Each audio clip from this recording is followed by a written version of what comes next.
Hello guys, this is your friend Naruto. What if Hub 2.0 and we are back in new fanfic? What if Minato fought the hidden stone from the inside? Part 3. Ever since I learned to speak fluently, I became very vocal around my birthday. The last thing I wanted was a repeat of my first, which saddled me with baggage that I had only just managed to shake. And that was ignoring Iwao's father, whose interest I'd attracted in a bad way. I hadn't caught any unwanted watchers, but they would have to be pretty bad at their job for someone like me to be able to notice them. All that was to say, I protested vehemently every time anyone, Akane Obasan, made mention of a party. And I could be very persuasive. So, like my last two, my fourth birthday was a quiet affair. Akane Obasan made one of my favorites, tonkatsu and plum sauce, and Kazuhiro was apparently in a position to ask for a day of leave. Our little family enjoyed the calm meal, and the house was quiet but for the occasional interruption of Akane Obasan's inane chatter. Over the years, she'd made peace with our comfortable silences, and took it upon herself to carry her own conversation. Sometimes it was annoying, but not today. I took a modicum of comfort in it, and I think Kazuhiro did too. As she settled into silence, I decided to speak up. I would like to enroll in the academy this coming semester. I'm ready. I hadn't mentioned the prospect until this very moment, and I certainly hadn't spoken of offer. My god brother didn't know about my weekly swimming sessions, as I didn't want him to know I'd gone behind his back and broke his trust. Oh, I think that's a wonderful idea. My wonderfully stupid aunt exclaimed. You've always been so far ahead of people your age, this might be a great way for you to bond and make friends. Of course, that was all she cared about. But since she was on my side, I didn't bother to point out that the difference in mental maturity between a 4-year-old and a 5-year-old wasn't all that great. I don't know, Kaseki-chan, Kazuhiro said hesitantly. I have concerns. What concerns? I asked diplomatically. Well, physical development for one, he said, predictably. Everyone else in the academy will have up to 2 years of growth on you. Don't get me wrong, for your age, your conditioning is top-notch. And your taijutsu growth has been extremely impressive as well. But, as you know, it requires an even greater price for victory. I'm worried you could get seriously hurt. Waiting an extra year won't help me out much in that department, I pointed out. And I don't think anyone I'll be sparring against in the academy will be able to pack nearly as much of a punch as you. Plus, the sensei won't allow it to go that far. Can't risk an injury that might impact me long term, remember? That's true, he admitted. But that doesn't change the fact that your constitution isn't as advanced as your peers will be. The exercises you'll be made to do were created with 5-year-olds in mind. I know that a year doesn't seem like that long, but for a child's early development, it might as well be a decade. I can do it, I insisted. I'll do whatever's asked of me, no matter what. Kazuhiro sighed, rubbing the bridge of his nose. That's what I'm afraid of. Imouto, your willpower is second to none. It's truly impressive, but it also scares me. I'm worried that your mind will push you farther than your body can handle. That was both incredibly insightful and right on the money.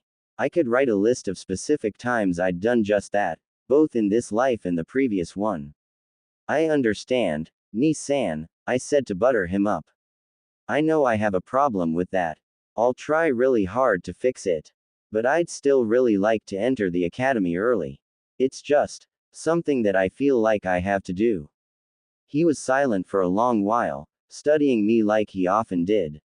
I wondered if he was seeing my father. All right, he finally settled on. If you say you're ready, you're ready. I trust you. I could have leapt in joy, if I wasn't so tired. Though it was my birthday, I hadn't taken the day off in training. Thank you, Ni-san. I chirped, and his solemn stare almost broke into something more cheerful. It's not solely up to me, though, he warned. To enroll into the academy early, you'll need a Jonin patron to sign an application form.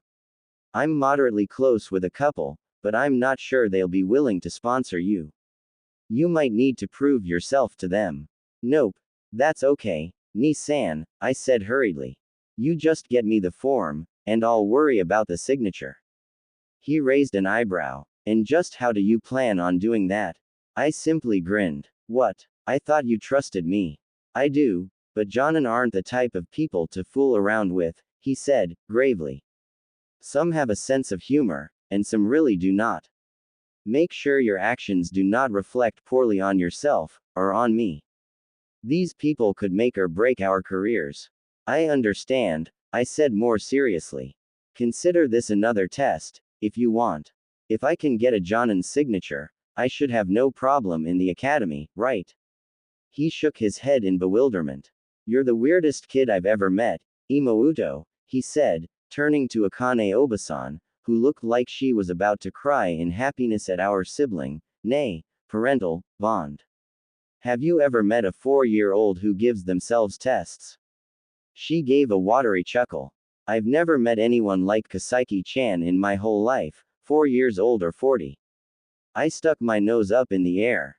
And don't you ever forget it. The moment I heard the voices of Genin reverberate through the tunnels, I immediately steeled myself and got into position. I hadn't swam at all in the half hour I'd been here, because being soaked would have ruined the image I wanted to project. Led the group as always, but as she entered the cavern itself and saw me, she paused. Because I was standing to greet her, and not on solid ground. My arms were crossed, and I didn't try to hide the smug grin on my face. Is that supposed to impress me? She asked in that same, bored tone. You said I couldn't do it by the time I turned 4, I replied. And I stand by that, she said. Before I could protest, she had drawn a shuriken, and tossed it underhand at my feet. The flat of the instrument slapped the surface of the water, and I yelped as the surface tension was broken, plunging me into the lake. I rose pissed off, using the stone ledge to pull myself up while shaking the water out of my hair like a wet dog.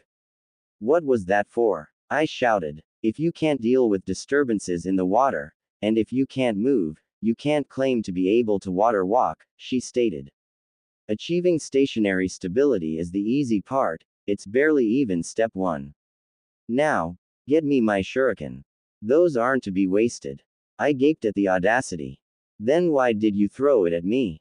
Because you were being annoying, she answered.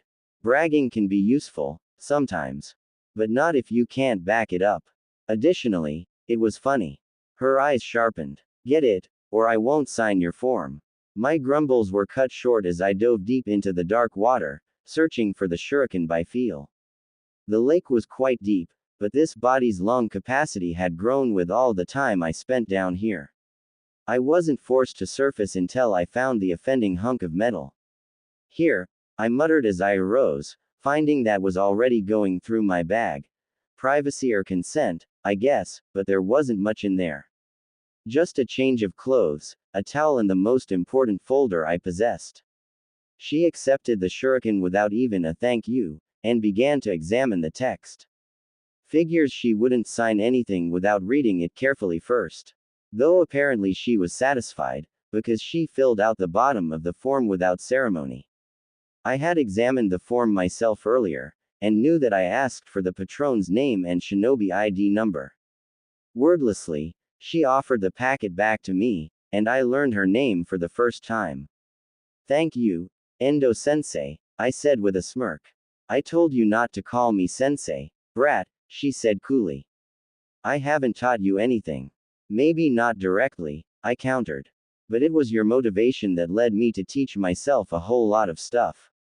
Plus, you gave me that hint about improving my taijutsu.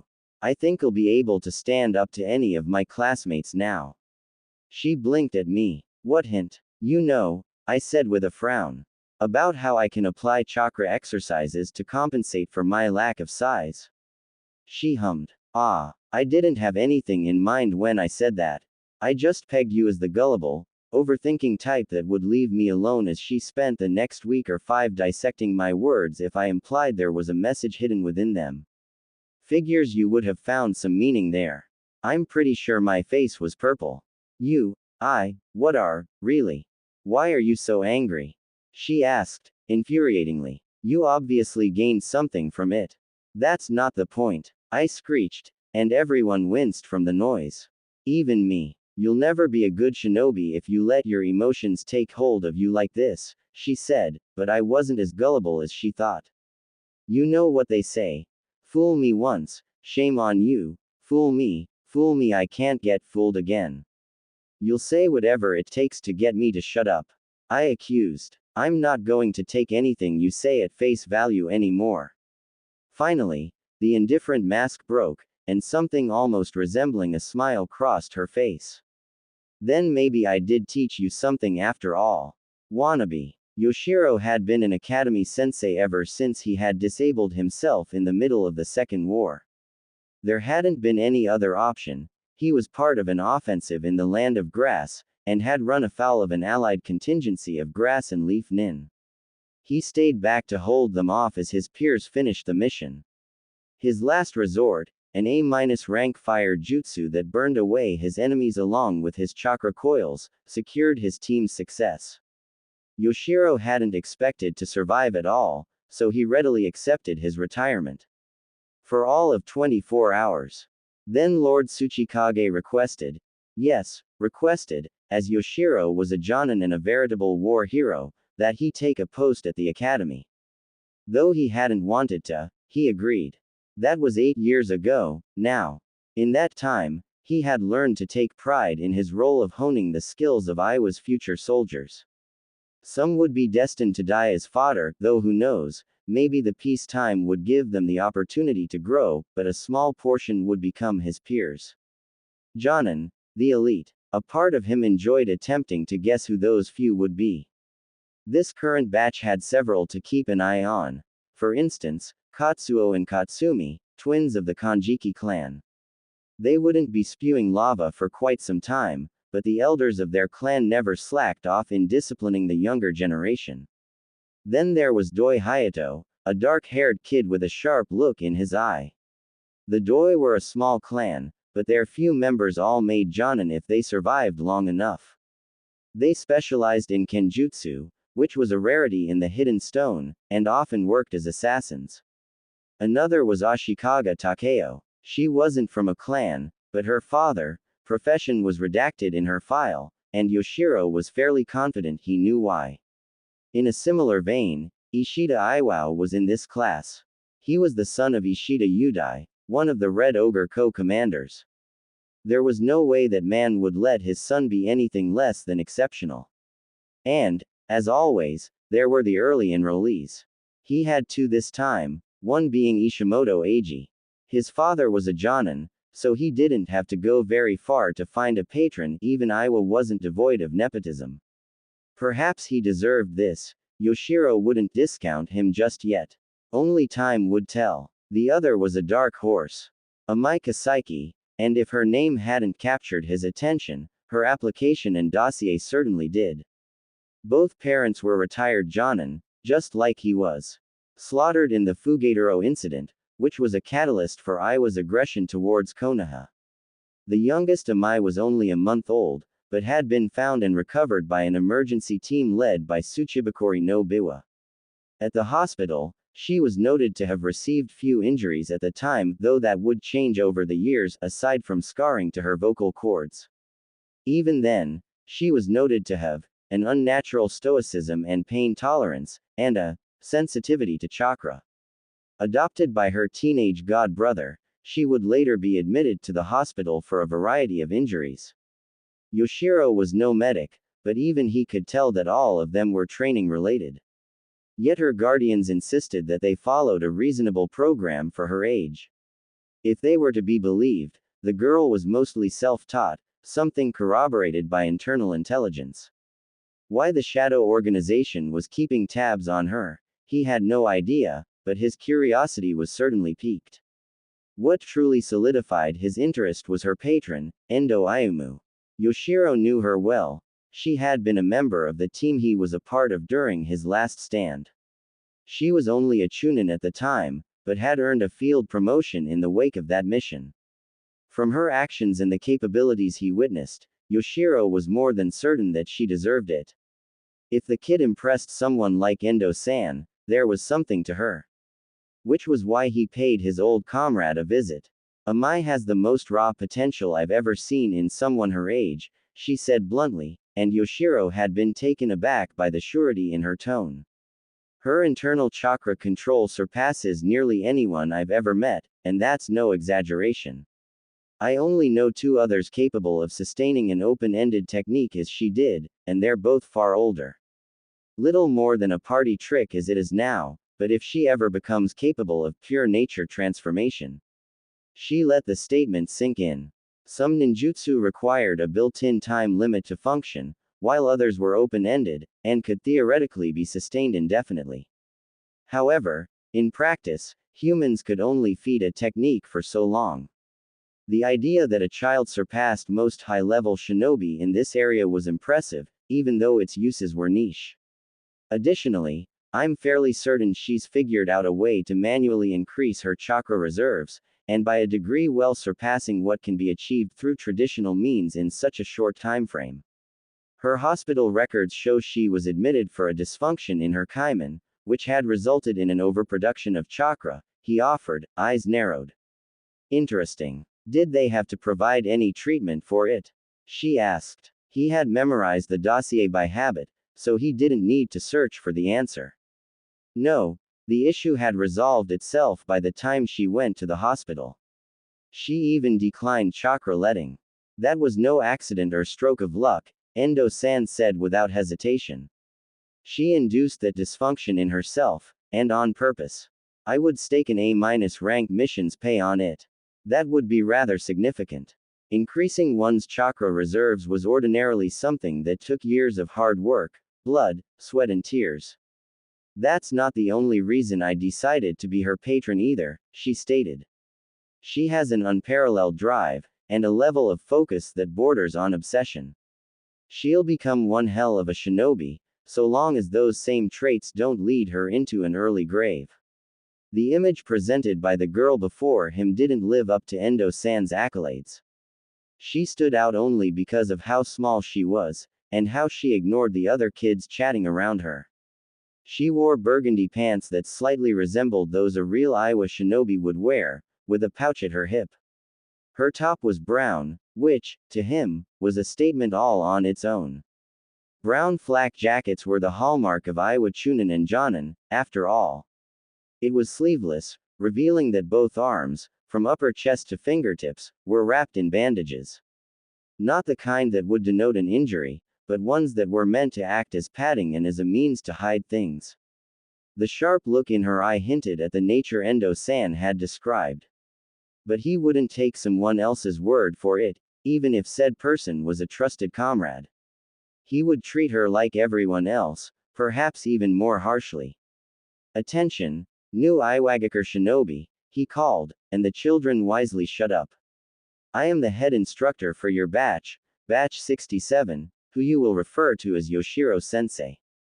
Though you may have teaching assistants and additional primary sensei for specialization classes, I will be responsible for the majority of your instruction, throughout the entire length of your time in the academy. If you are wise, you would do your damnedest to prove yourselves to me, as I will be administering all of your crucial exams. In other words, I will be personally responsible for your future. For those of you who were not told, he continued, satisfied by how the children were hanging onto his every word. You will spend a maximum of 13 semesters in the academy. Some will only need 12, but all are given the option to repeat a single semester at your own discretion. It might be in your best interest to repeat a semester if you feel you need more time and personal instruction to perfect a skill that is introduced. If you choose to do so, you will, of course, have to spend the rest of your schooling with another batch, and under another sensei. He was using a lot of big words, he knew. A good portion wouldn't understand some of what he was telling them. But this was Iwagakure. He wouldn't simplify anything, they would learn or be left in the dust. This should go without saying, but your final exam will be cumulative and extremely comprehensive, he announced. The results of that test will determine your future. The highest scoring of you will be assigned to a team with a Jonin sensei, the exact number will depend on the amount of Jonin willing and able to take you on at that time. The rest will be placed in the Genin Corps, though exceptions may be made at our discretion. His eyes swept over the assembled students. There are 32 of you in this batch, and unless some repeat a semester, 32 will take the final exam together. There will be no dropouts. As of now, Iwagakure has invested her time and resources in your development. You will repay her, for better or for worse. Yoshiro looked up to the sky. Your path to becoming shinobi begins here. But it doesn't end with graduation. Shinobi isn't a title that can be simply given by me, Lord Tsuchikage, or even the kami themselves. It is a creed, a nindo, an oath to protect your home and your people. Embody that, and you are a true shinobi, no matter what rank you wear. A shadow fell over the academy courtyard, and Yoshiro took several steps backward. That being said, you have another speaker. Wannabe. The long-awaited day had finally arrived. The day I would join the Iwagakure Academy and legally become a ninja. Crazy, we would officially be recognized as such before we even learned a damn thing about the craft, but I supposed it was a logical extension to what Endo-sensei and Kazuhiro had tried to tell me. In the anime, the Konoha Academy was a joke, but I was pretty damn sure this would be different. It better be. I needed to get stronger, and quickly. The Third Shinobi World War hung over my head like a storm cloud. The building itself was somewhat intimidating. Unlike the Konoha Academy, which looked like a generic Florida community college, the Iowa Academy building was extremely traditional, and could have been plucked straight out of the Edo period in Japan. There were 3 large buildings, each one bearing a strong resemblance to Hirosaki Castle back on Earth, though unpainted and featuring a lot more stone than wood. All that could be observed from beyond the walls. Today, I would finally be treated to an inside look. Kazuhiro dropped me off at the front gate and bid me farewell. I guess this wouldn't be like it was my world, where parents would accompany their kids on the tour. I didn't voice any uncertainty or hesitation, just followed the crowd. In the midst of the buildings was a rocky courtyard, though I knew they used the park outside the complex's ornate walls for practices as well. There, I met Yoshiro Sensei, who might be the most important person in my life for the next 6 years. I found the schooling system to be fascinating, and extremely telling. It perfectly reflected Iowa's shinobi culture as well. Students would not grow at their own pace, they would either rise to the occasion or they wouldn't. It wasn't fair, and that was the point. The only allowance students would get was the right to hold themselves back, and that would have to be used tactically. It was kinda like the dilemma of consumables in video games.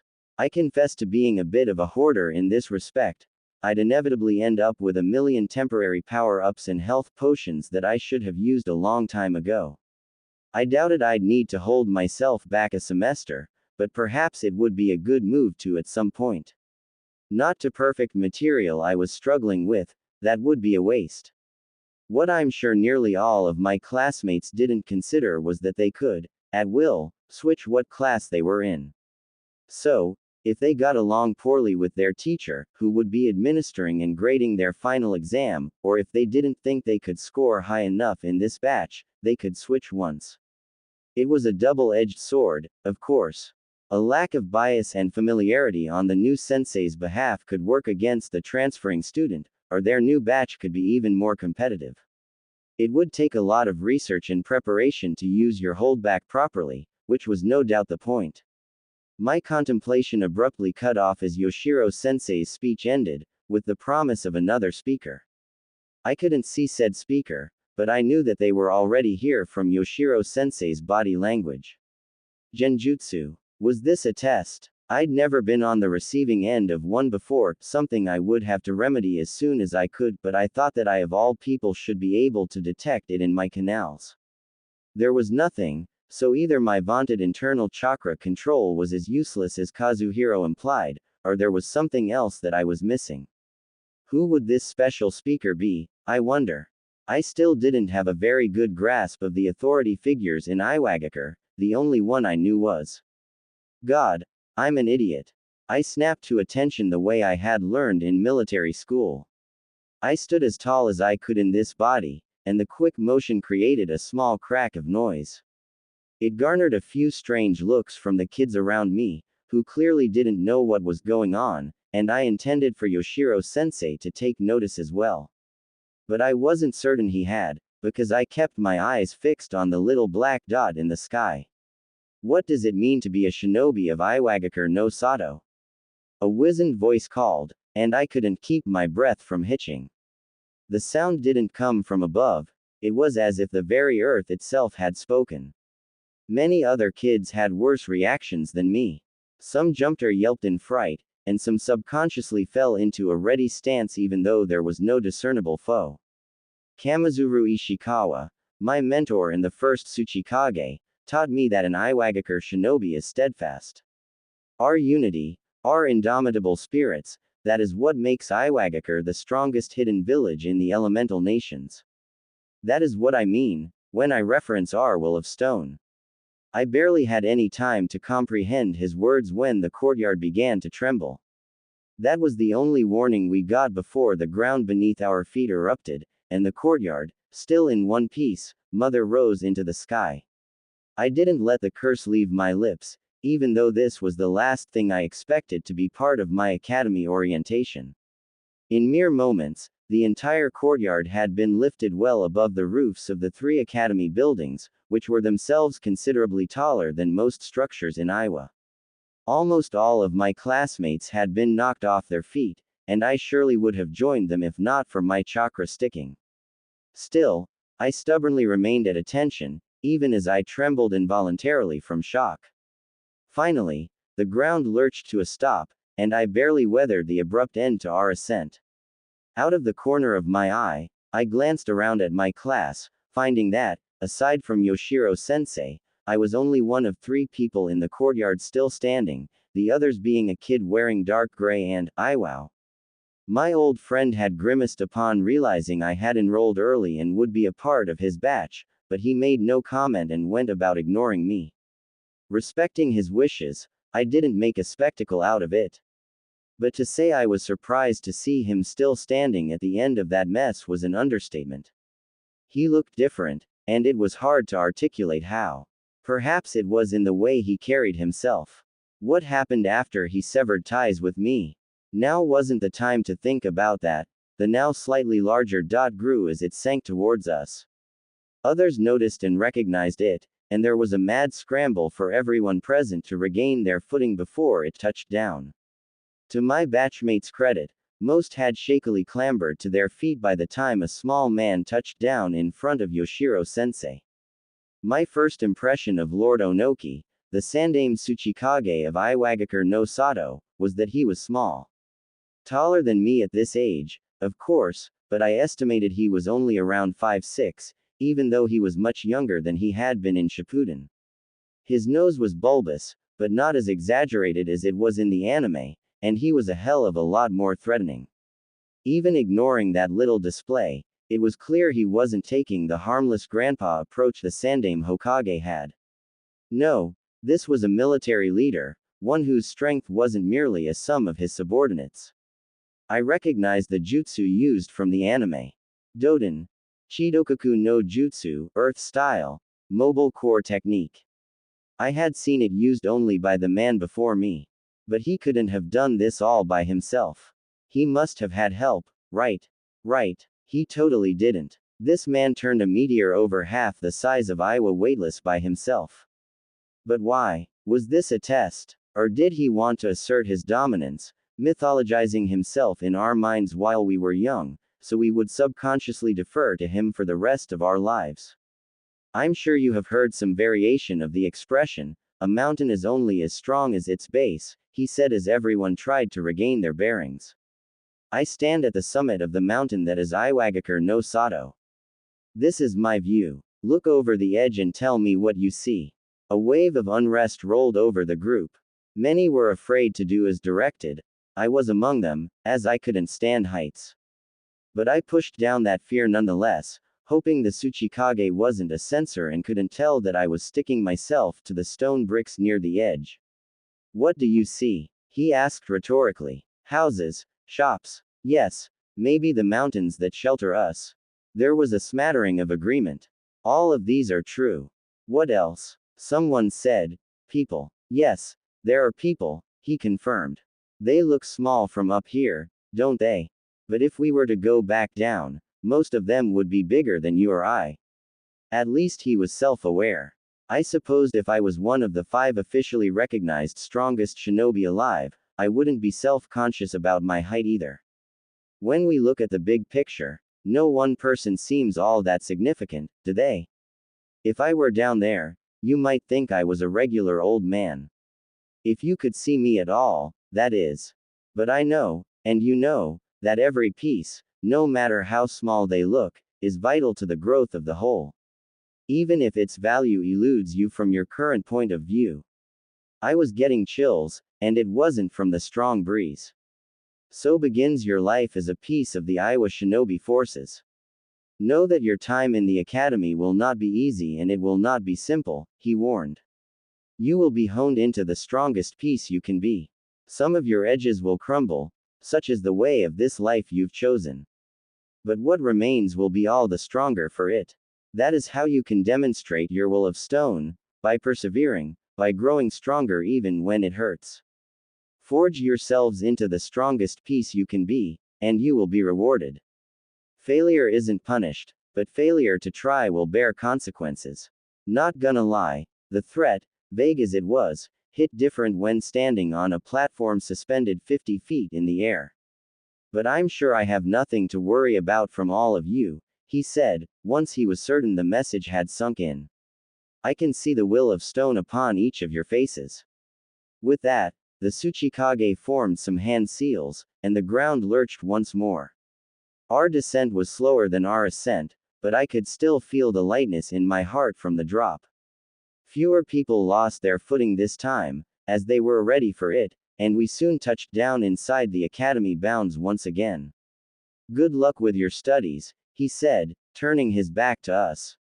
I look forward to seeing what you will accomplish. Then, he took off back into the sky. Wannabe. Anne. This is my favorite chapter yet. I loved coming up with the Iowa Academy, it's very different from Konoha's system. Expulsion isn't a threat here, it's not even an option. Neither is dropping out. If you aren't cut out for it, you're sent to the Genin Corps, which is all but a dead-end job, possibly in the most literal sense of the phrase. I also quite enjoyed juxtaposing the Onoki and Hiruzen. Their words and actions reflect their values, and the values they wish to see in their subordinates. They are, in essence, the spirit of their reflected village. Iowa is harsh and stubborn, and Konoha is friendly and warm. Except Onoki is so much more transparent. Hiruzen frequently preaches one thing before turning around and, letting Danzo kidnap and brainwash kids, or encouraging the massacre of one of Konoha's founding clans. Onoki will unapologetically do terrible things, but he'll be more upfront with his actions. As far as Cage go, he's not one of my favorites, but I'm liking him more and more the longer I spend developing his character. But God, that speech was agonizing to write. There's a clip during the 5 Cage and Madara fight where Onoki has a flashback to the Shadaime teaching him about the will of stone. I watched it a million times, and still found it hard to articulate the message behind it. He essentially claims that Iowa Shinobi are all replaceable, though that word has a negative connotation he didn't really mean. To embody the will of stone, an Iowa Shinobi must seize any opportunity without hesitation to better the village as a whole, no matter the consequences. And that any Iowa Shinobi has the potential to be put in that position, regardless of background. Which was what led to the flashback. Onoki found himself in that position against Madara, and the will of stone pushed him to victory with debatable success. I tried to incorporate that into his speech, and I'm not sure I was entirely successful. Rare. Pre-chapter author's note from the future. There will be a lot of names thrown out in this chapter. I named each one of Kasaki's classmates because characters who don't have names aren't people, and I wanted both you and Kasaki to recognize them as such. It would be doing the story a disservice if I designated most of them as NPCs. However, to make things easier on you readers, I've bolded the names of everyone who will have importance to the story post-academy. Even if that significance only comes, say, 60 or more chapters later, hint hint. X. I stared at the border of the courtyard, still partially in shock from the Tsuchikage's ludicrous display. The tears in the earth rising beneath us were not seamless, and jagged ruts had been formed at the edges. I bet they would be gone before the day was up. Your home room is in Building 2, Yoshiro-sensei said, snapping us out of our reverie. Room 321. Be there in 15 minutes. He disappeared in a spray of dirt, and after a bit of confusion, my batch once again blazed into activity. Childish voices called out, asking questions to both Yoshiro-sensei who wasn't there and each other, because none of us knew which building was which. And as each one faced the courtyard, we could easily see that they weren't labeled either. Building 2, Building 2. There must have been some way for us to tell them apart, otherwise, he would have told us which one it was. They were all nearly identical, though the one directly in front of the Tsuchikage's palace was the tallest. I would hazard a guess to say that was Building 1, but I couldn't be sure. Then I saw them. On each of the roofs, barely visible from this perspective, were giant busts that acted as central spires. On the tallest building, which made the sculpture the least visible, was an elderly figure with a long, triangular beard and a mustache. The one ahead of us had a statue carved in the likeness of the man we had just met, but the last held a figure very different from the other two. This one was mostly featureless, as no hair or facial elements were visible. Instead, lines were carved into the stone to represent bandages, all orderly and precise. Hello, Lord Mu, I greeted the statue of who I assumed was the strongest of the Tsuchikage, though I had seen almost nothing of the Shadaime.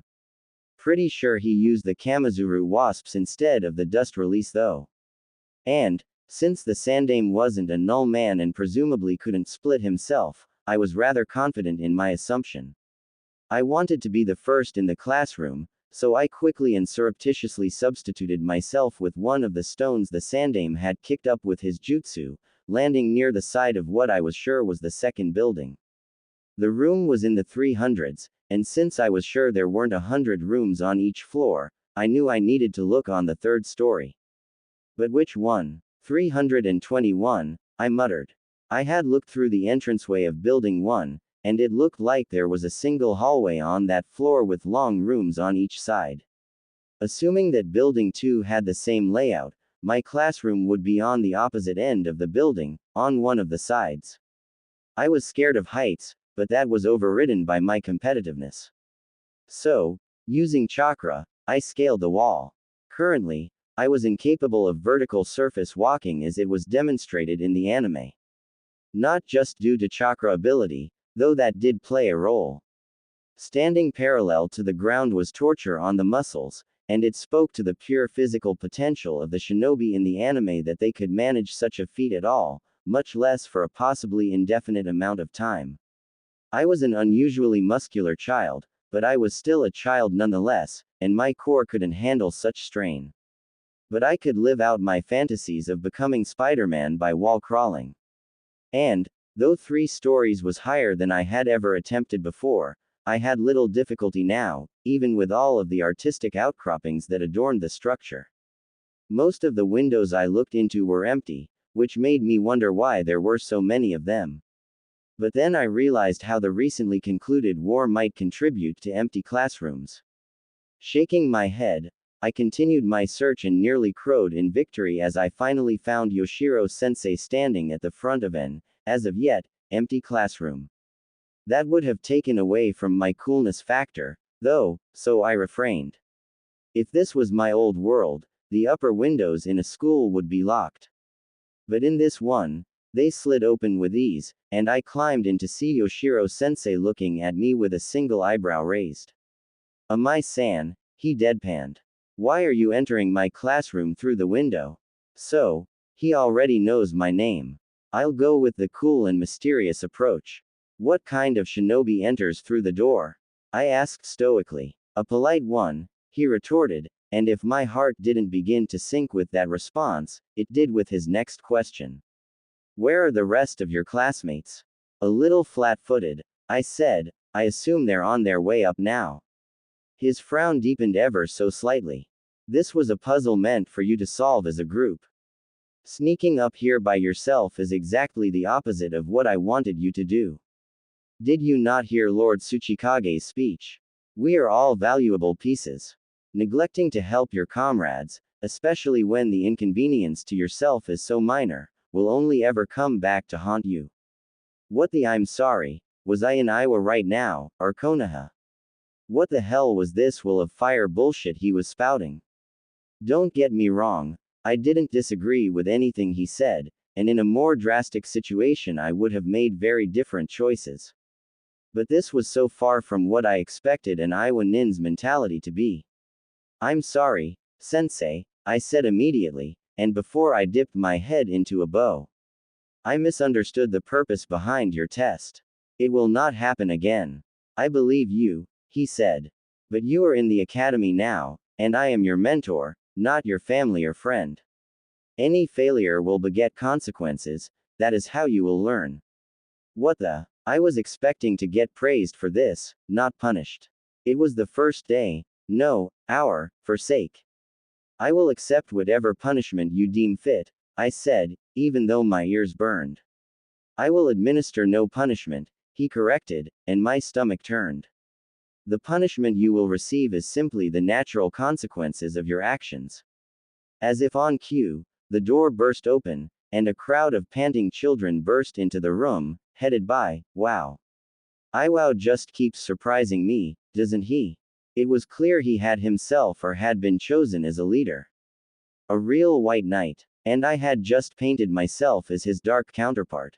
The villain of Batch 67. He froze upon seeing me, and as the rest pushed into the room, they seemed confused at the picture before them.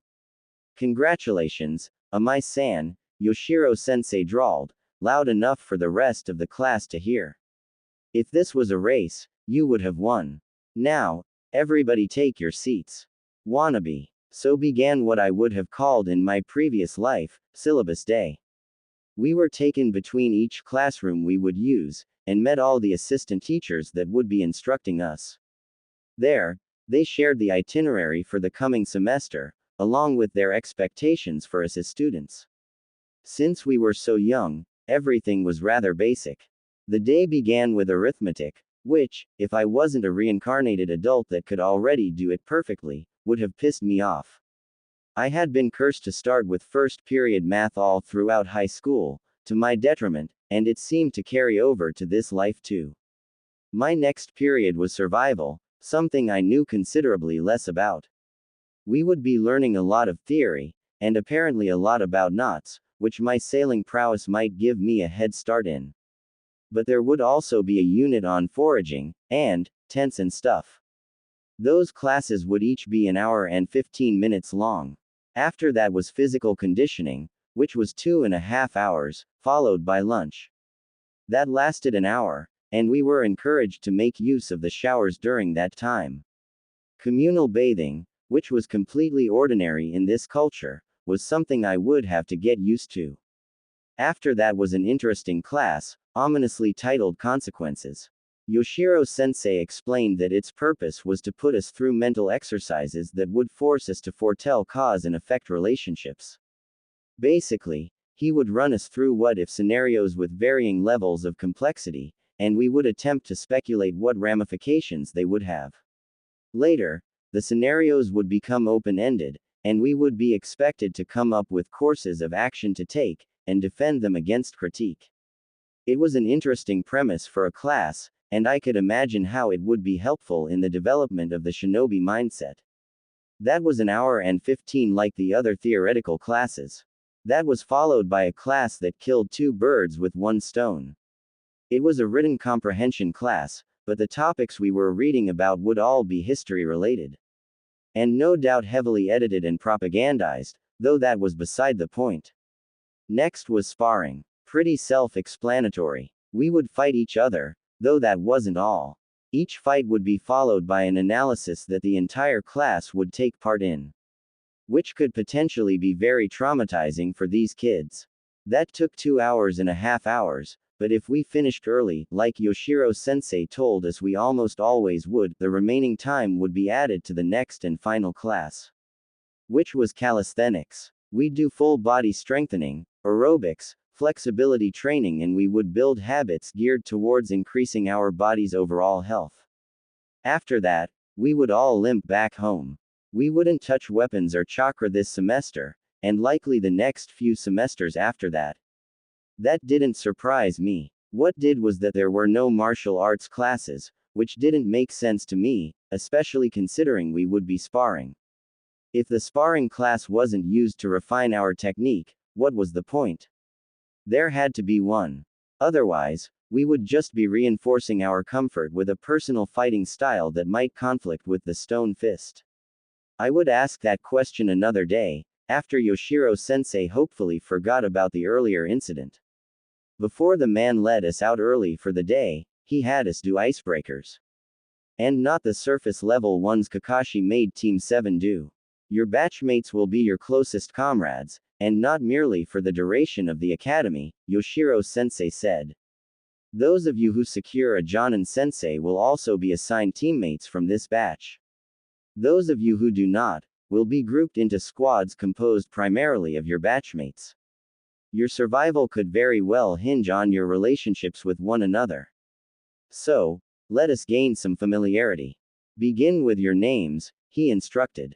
Then, tell us about your families, your skills, your weaknesses, the type of shinobi you want to be in the future. And finally, your home address. I will write down your responses, and they will be hung up in this room for the duration of the semester. I was already balking over the second, third, and fourth point. But Yoshiro-sensei wanted me to give all of my classmates my home address. From the whispers around me, I could tell my classmates were as taken aback by the instruction as I was. We'll go alphabetically, Yoshiro-sensei said, not addressing the whispers. There were 26 students in my batch, so this might take a while. Starting with Asa Haifum, a plain-looking girl stepped forward. Her parents were shinobi, with her father being a jonin and mother a genin. She was good at trap making, as that was her father's specialty, but she had a hard time learning kanji. She wanted to follow in her father's footsteps and become a back-line defensive specialist. Next was Ashikaga Takeo, who was, despite her masculine name, a girl. She claimed her father was high-ranking in the military but wouldn't give a name, and since Yoshiro-sensei didn't press despite his insistence on transparency, I believed her.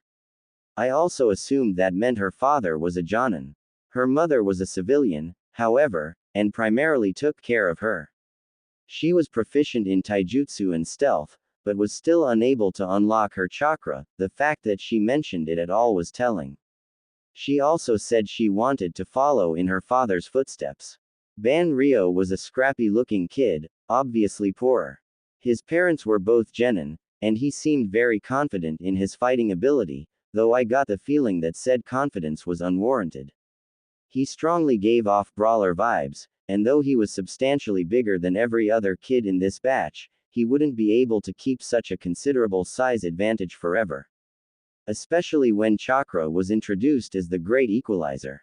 After being prompted by Yoshiro-sensei, he grudgingly admitted he had trouble with reading and maths. He wanted to be a taijutsu specialist, which made me scoff internally. I had a great deal of respect for the art, but you had to be exceptional at it to constitute any sort of threat, especially in Iowa. Shinin Satoshi was next. He was clearly more sheltered, wore spectacles, and his clothes were conspicuously unfit for physical activity. He would need to fix all of that, but I didn't think Yoshiro-sensei would say anything, and instead allow him to learn the hard way. Maybe I would talk to him myself, and let him know that shinobi who needed corrective lenses always wore special goggles, which never fell off and were a lot more suitable for combat. He wanted to be a strategist, though it was clear he had no idea what that entailed. When he spoke, I learned that he was from a civilian family, and that he was a part of the first-generation shinobi outreach program, something the Tsuchikage's administration introduced in the wake of the last war. Businesses would get tax and utility breaks if the children of the families who owned them enlisted in the academy. Which also explained why the boy was so clearly out of his depth. He didn't know the first thing about being a shinobi. Though he did know how to read and write very well, and he was good with numbers and money.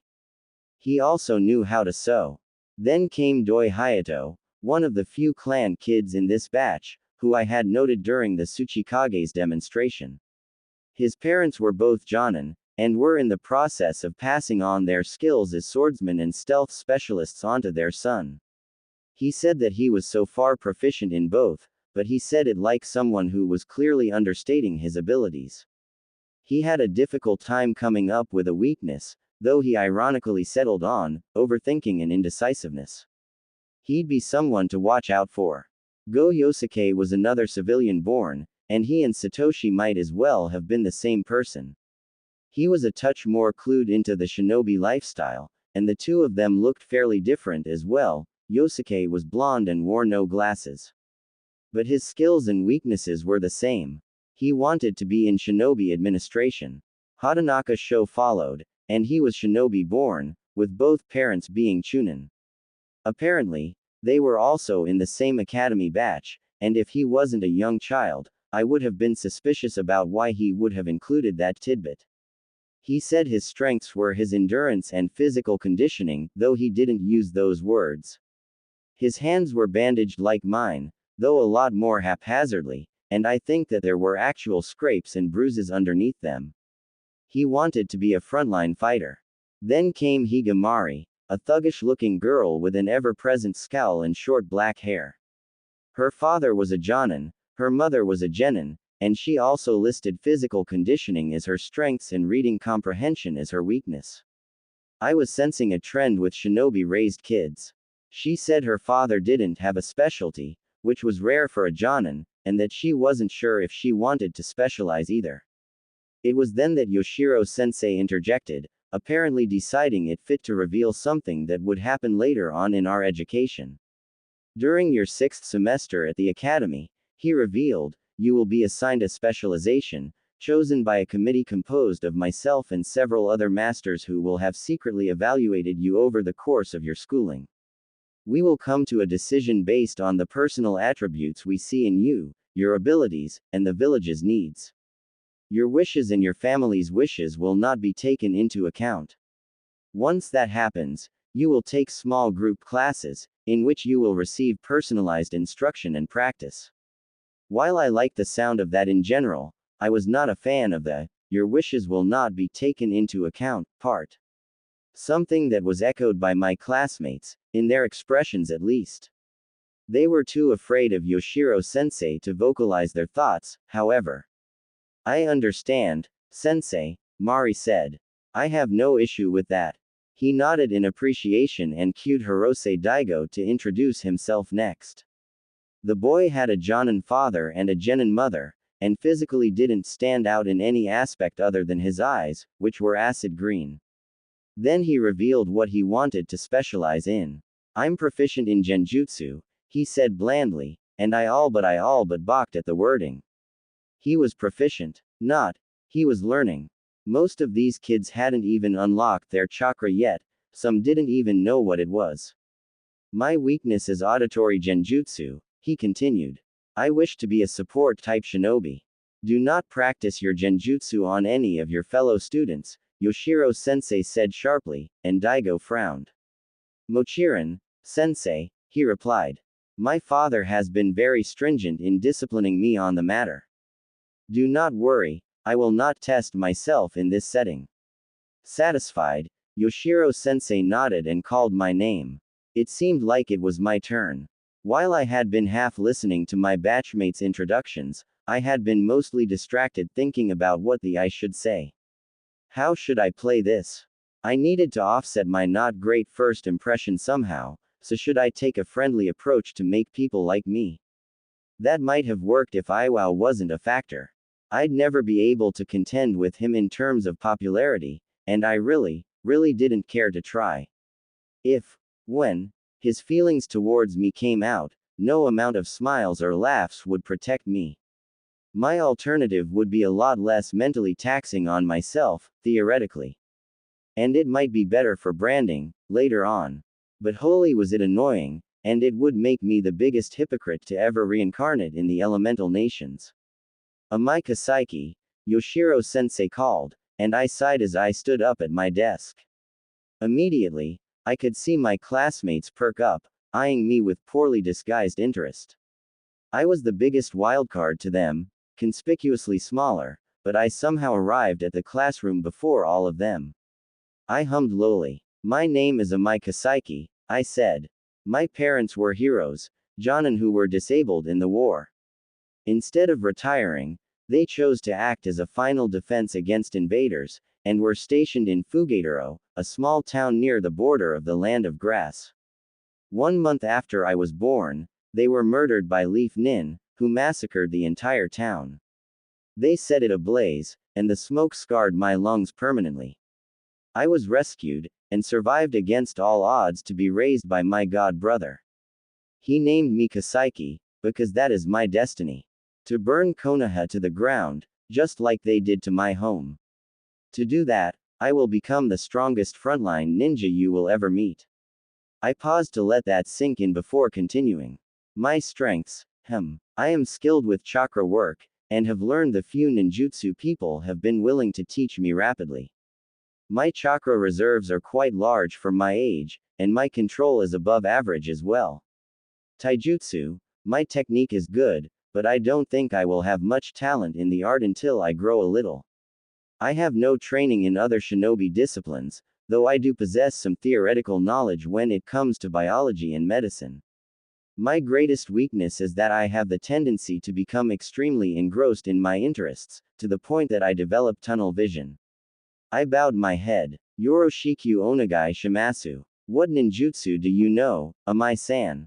Yoshiro sensei asked, and if the circumstances were different, I would have clicked my tongue in annoyance. It offended my sensibilities to show all the cards in my hand, but I had already claimed to know multiple, despite only having 2. I flitted through hand seals for my Chisana Hikari no Jutsu, little light technique, which garnered some gasps. Then I flickered through the seals for the Kawarimi, and substituted myself with an empty chair in the back of the room. You know the replacement technique? Sensei asked rhetorically, his normal, mild frown still present. I couldn't fathom a guess as to what he thought of that revelation. Hi, Sensei, I answered anyway. So far, it seems ninjutsu comes naturally to me. I am eager to expand my repertoire. You should add impatience as a weakness of yours, he said cuttingly, and god damn it, this dude was really annoying me. Had he already decided I was on his shit list? Also, impatience. Excuse the you. I spent years of my past life underwater, months at a time at depths a native to this could not comprehend. Without Wi-Fi. And he had the gall to call me impatient. The accusation brought some far more recent memories to the forefront. My reckless pursuit of canal mapping. My obsession in finding a place to swim. But that was passion, excitement. Not impatience. Right. Ishida Iwao, he called next, and my old friend stood up, scowling at me. I schooled my expression into something neutral. I'm Ishida Iwao, he introduced. My father is one of the co-leaders of the Red Ogres. That got as much of a reaction as my demonstration, which was kind of bullshit but whatever. I understood. The Red Ogres were Iwa's equivalent to Konoha's Anbu, and the quasi-shadow organization was both romanticized and feared in equal measure. Having the son of one of its leaders in your academy class was kind of like finding out you were in a class with the kid of an oil baron back on Earth. What a dumbass. If I was Iwao, I would have taken that information to the grave. Everyone would be kissing his ass now, and by extension, making my life miserable. I want to follow in his footsteps. My strengths are my speed and my intelligence, he claimed. My weakness, Tu-san says I'm too passive sometimes. Yoshiro sensei nodded in acceptance. Ishii Masaru, he was another civilian born. Nothing special to note. Ishimoto Eiji, here was an interesting one. This little dude was an early enrollee, just like me. His father was a jonin, and I wondered if he was his patron. Eiji didn't volunteer that information, however. His strengths were taijutsu, and he had some knowledge of chakra as well. He didn't know ninjutsu like me, but he had unlocked it. There wasn't much interesting about Iwai Katashi, but he was followed by the introduction of the Kanjiki twins, Katsuo and Katsum. I was surprised to find that there was a clan of lava release users, as there were many practitioners in the anime from all over the elemental nations. Yoden seemed to manifest in a wide variety of ways. Kuretsuchi, the future Yondaime Tsuchikage, could do that cement thing. Terumi Mei, the future Mizukage, could wield traditional lava, and there was that guy in Kumo that had that rubber lava release technique. Didn't get that one at all, but whatever. The twins seemed impressive. They had my level of physical conditioning, but they were a year older, and I didn't fancy my chances in a spar with them. They hadn't unlocked their chakra yet, but Katsuo, the boy, felt it necessary to tell us why. Probably because he felt self-conscious from all the self-identified chakra users in the batch. He claimed their bloodline made lava release instinctual, and their natures tended to creep into any chakra they emit. So they kept their chakra locked as a precaution.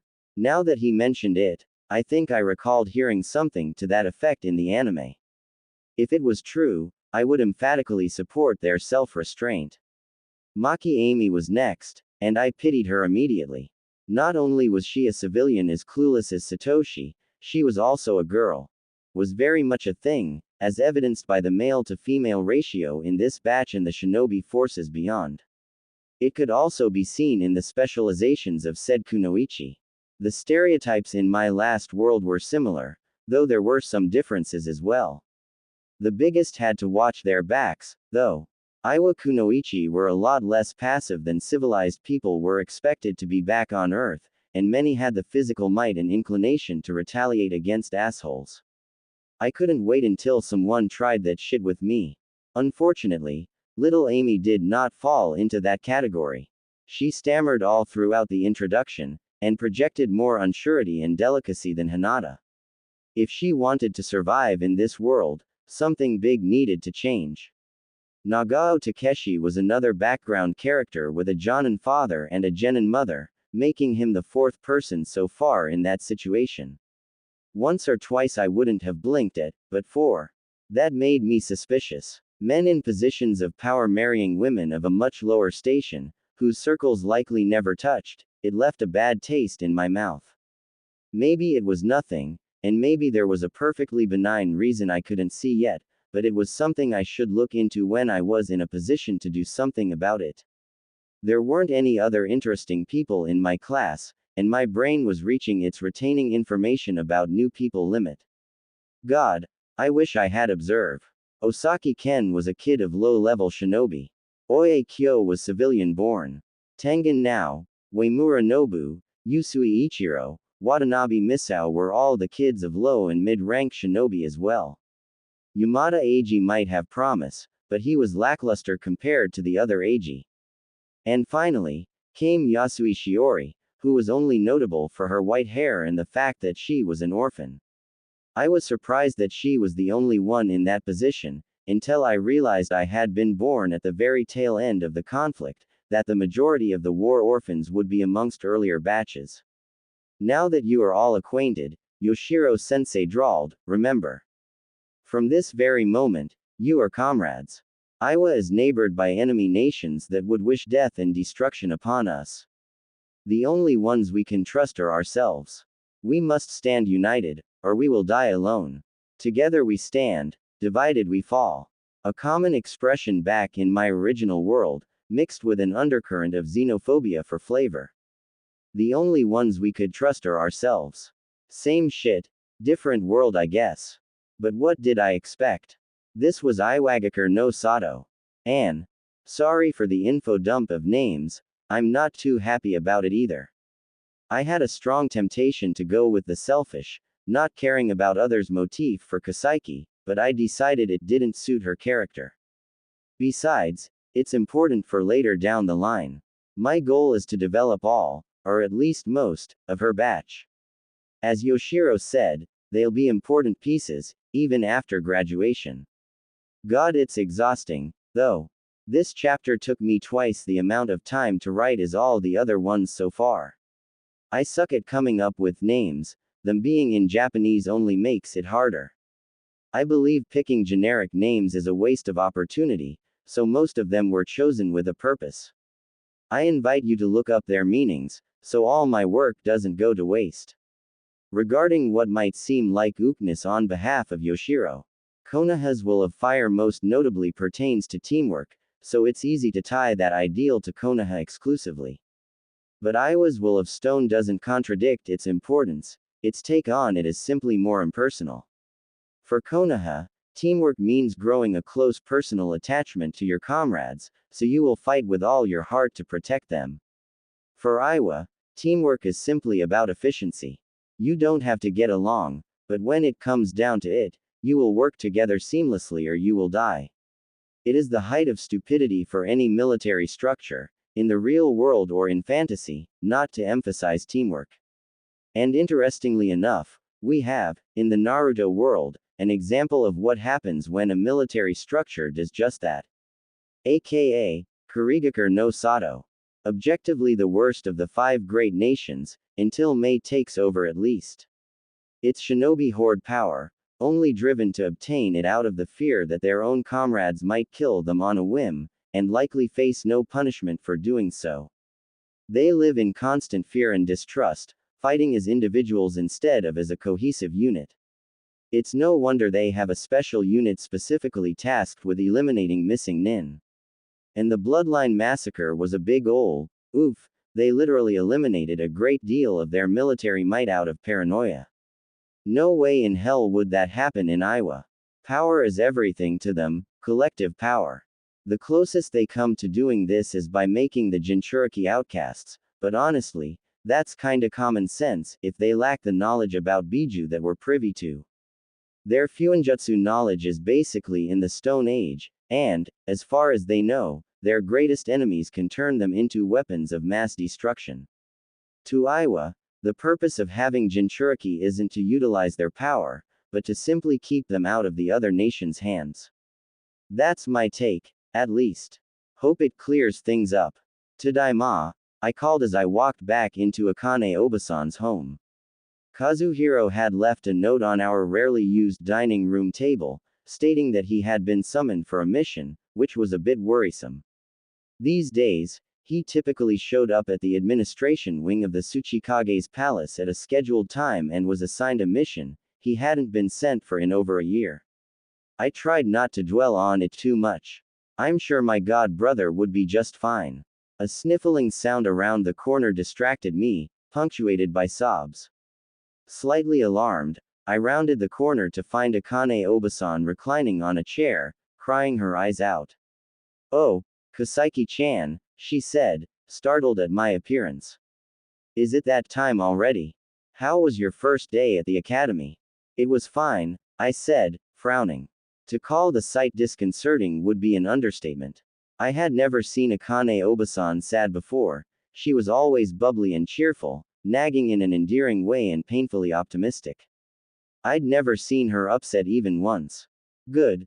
That's good," she said, hiccuping slightly and furiously wiping away her tears with a handkerchief. "What's wrong, Oba-san?" I asked bluntly. "Oh, nothing's wrong, dear," she lied, and I put my hands on my hips. "Obviously something's wrong," I said. "Please tell me what." "You're a very sweet girl to worry about me, Kaseki-chan. But it's alright. It's just, today is Atsuchi-kun's birthday. I was hoping, see, he didn't visit last year either. And I haven't seen him between that time, and I just realized, I don't think I've seen my son in over 2 years. Wow, what a piece of shit. Ingratitude was my biggest pet peeve, and maybe I was projecting due to my last brother, but I especially couldn't stand it when kids neglected their parents once they moved out. It was one thing if said parents were shitty and mistreated their kids, but Akane Obasan raised me. I'm sure her son received the same treatment as I did, perhaps even better. "I'm sorry, Oba-san," I said, wrapping my arms around her side. You deserve better than that. Oh, it's not Atsuchi-kun's fault, she said, returning the hug nonetheless. Not really. He was born with a curse, one that you unfortunately share. A curse? I repeated. What curse? Yes. The curse of intelligence and capability, she said with a watery chuckle. You both see the world in ways that no one else can, and because of that, people begin to rely on you. That's what happened to Atsuchi. He mastered an art that most couldn't even begin to understand, and as a result, they've worked him to the bone. I'm very proud of him, and though I don't know exactly what he does, I'm sure he is doing this village a great service. But I do miss him so.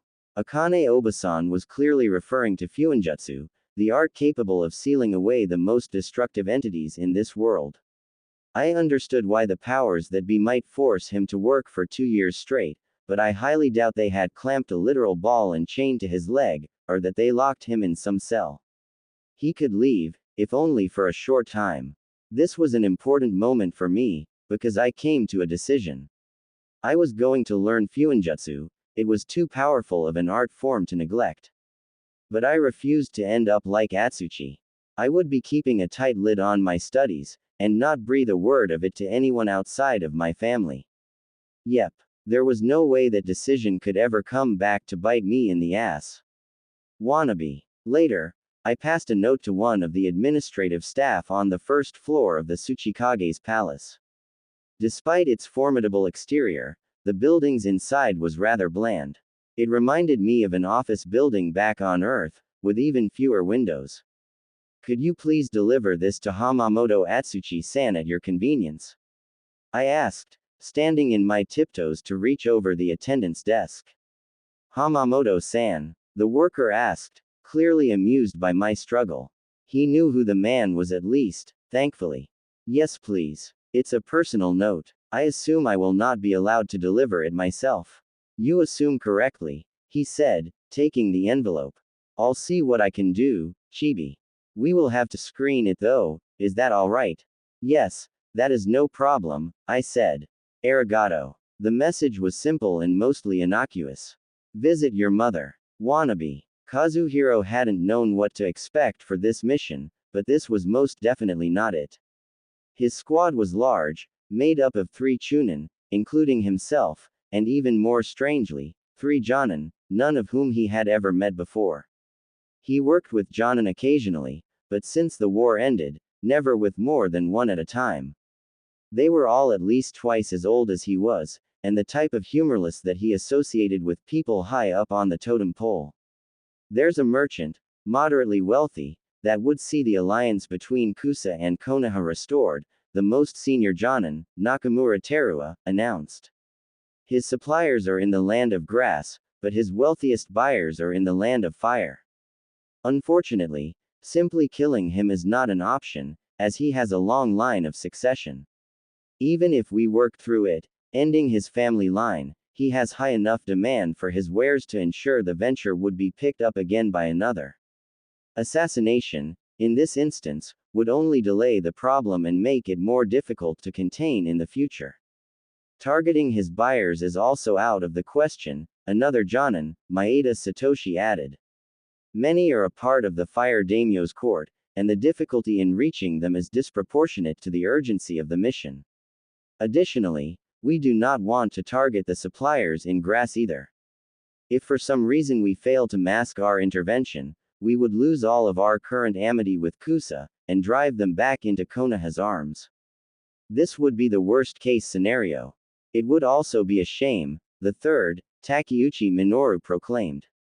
As Iowa can turn this situation to her favor. That will be our mission. We will infiltrate their supply line and replace their precious textiles with damaged and poor quality alternatives.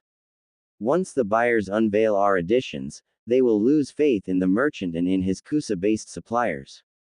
They will accuse both parties of trying to pass inferior goods upon them, and business between the fire court and the land of grass will cease.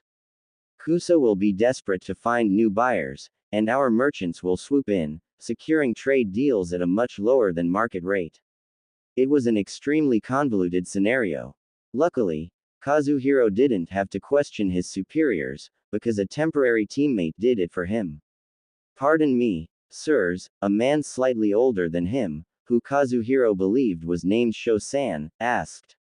I have no background in such matters. Will the fire nobles truly sever ties with a valued merchant over something as simple as a bad shipment? Maeda-san snorted. He'll be lucky if that's all they do. These nobles, these people, live in a very different world than we do. They have put families to death for similar crimes. Which is why completing our objectives, though they may sound simple, will be no easy feat. The merchant, Oboro Tadachi, always personally inspects his merchandise before transport, and he always hires leaf shinobi as protection. Therefore, it is useless to make the switch before he is present, and at that point, there will be enemy shinobi present and on watch. Ah, Kazuhiro could see how that would complicate things. Obviously, we cannot kill the Konoha shinobi, Nakamura-san said. Doing so would launch an investigation, and it would be clear that we tampered with the goods. However, in a way, the shinobi presence works in our favor. If we are successful in our mission, foul play cannot be called after the fact. Konoha would never admit the fallibility of their shinobi to the fire nobles, not even to save a valued client's life. Do we know the identities of their shinobi guards? Kazuhiro asked, because he thought that was a good question. Not yet, Takeuchi-san said. However, Oboro-san prefers a genin team, so he can procure a jonin protector for a discounted price. Well, they would have to fool a jonin.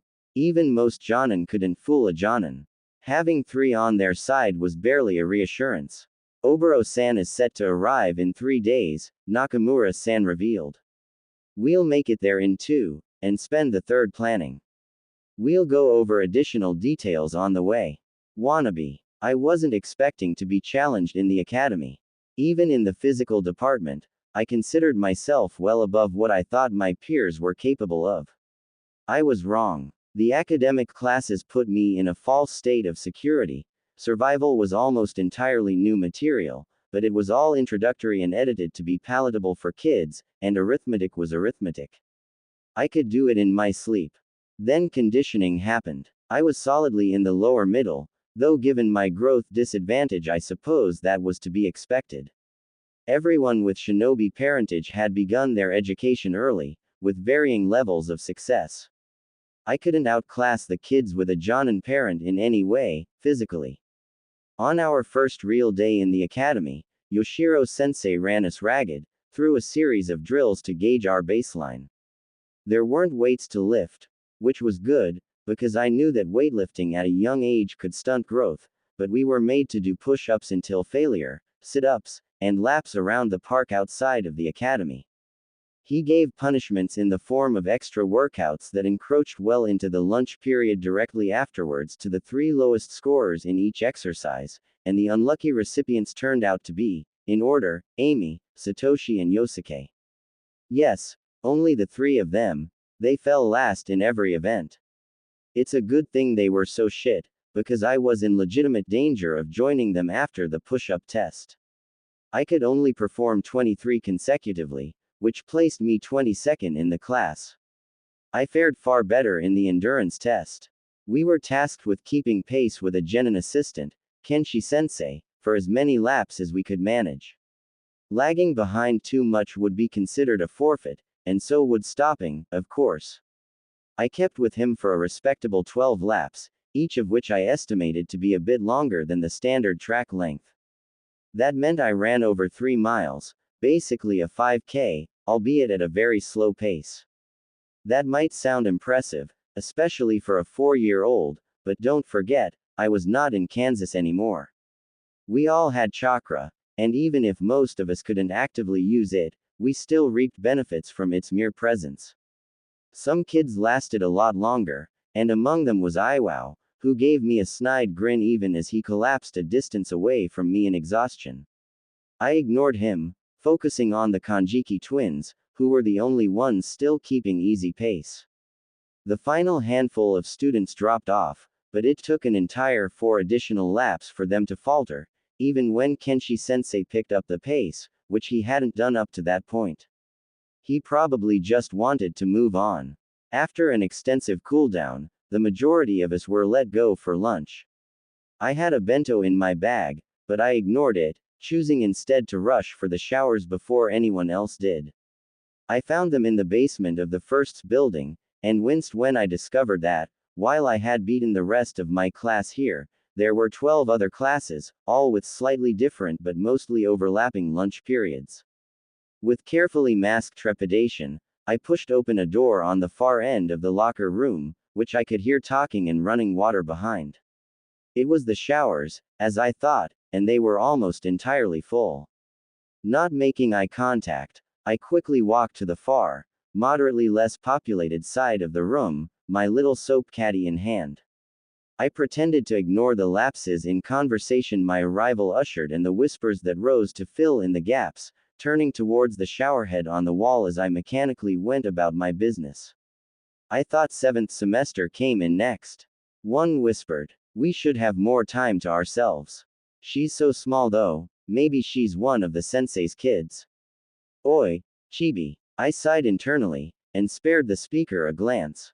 The girls I had walked in on were obviously many years my senior, probably close to graduation. This one in particular had dark hair, though I couldn't discern any more of its appearance as it was down and soaking wet.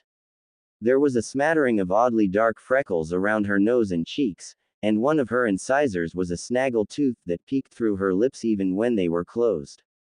She looked almost shark-like, and not just because of that. It was the glint in her eye, and the pull of her smile. I could tell that this wasn't some nobody. She gave off antagonist energy.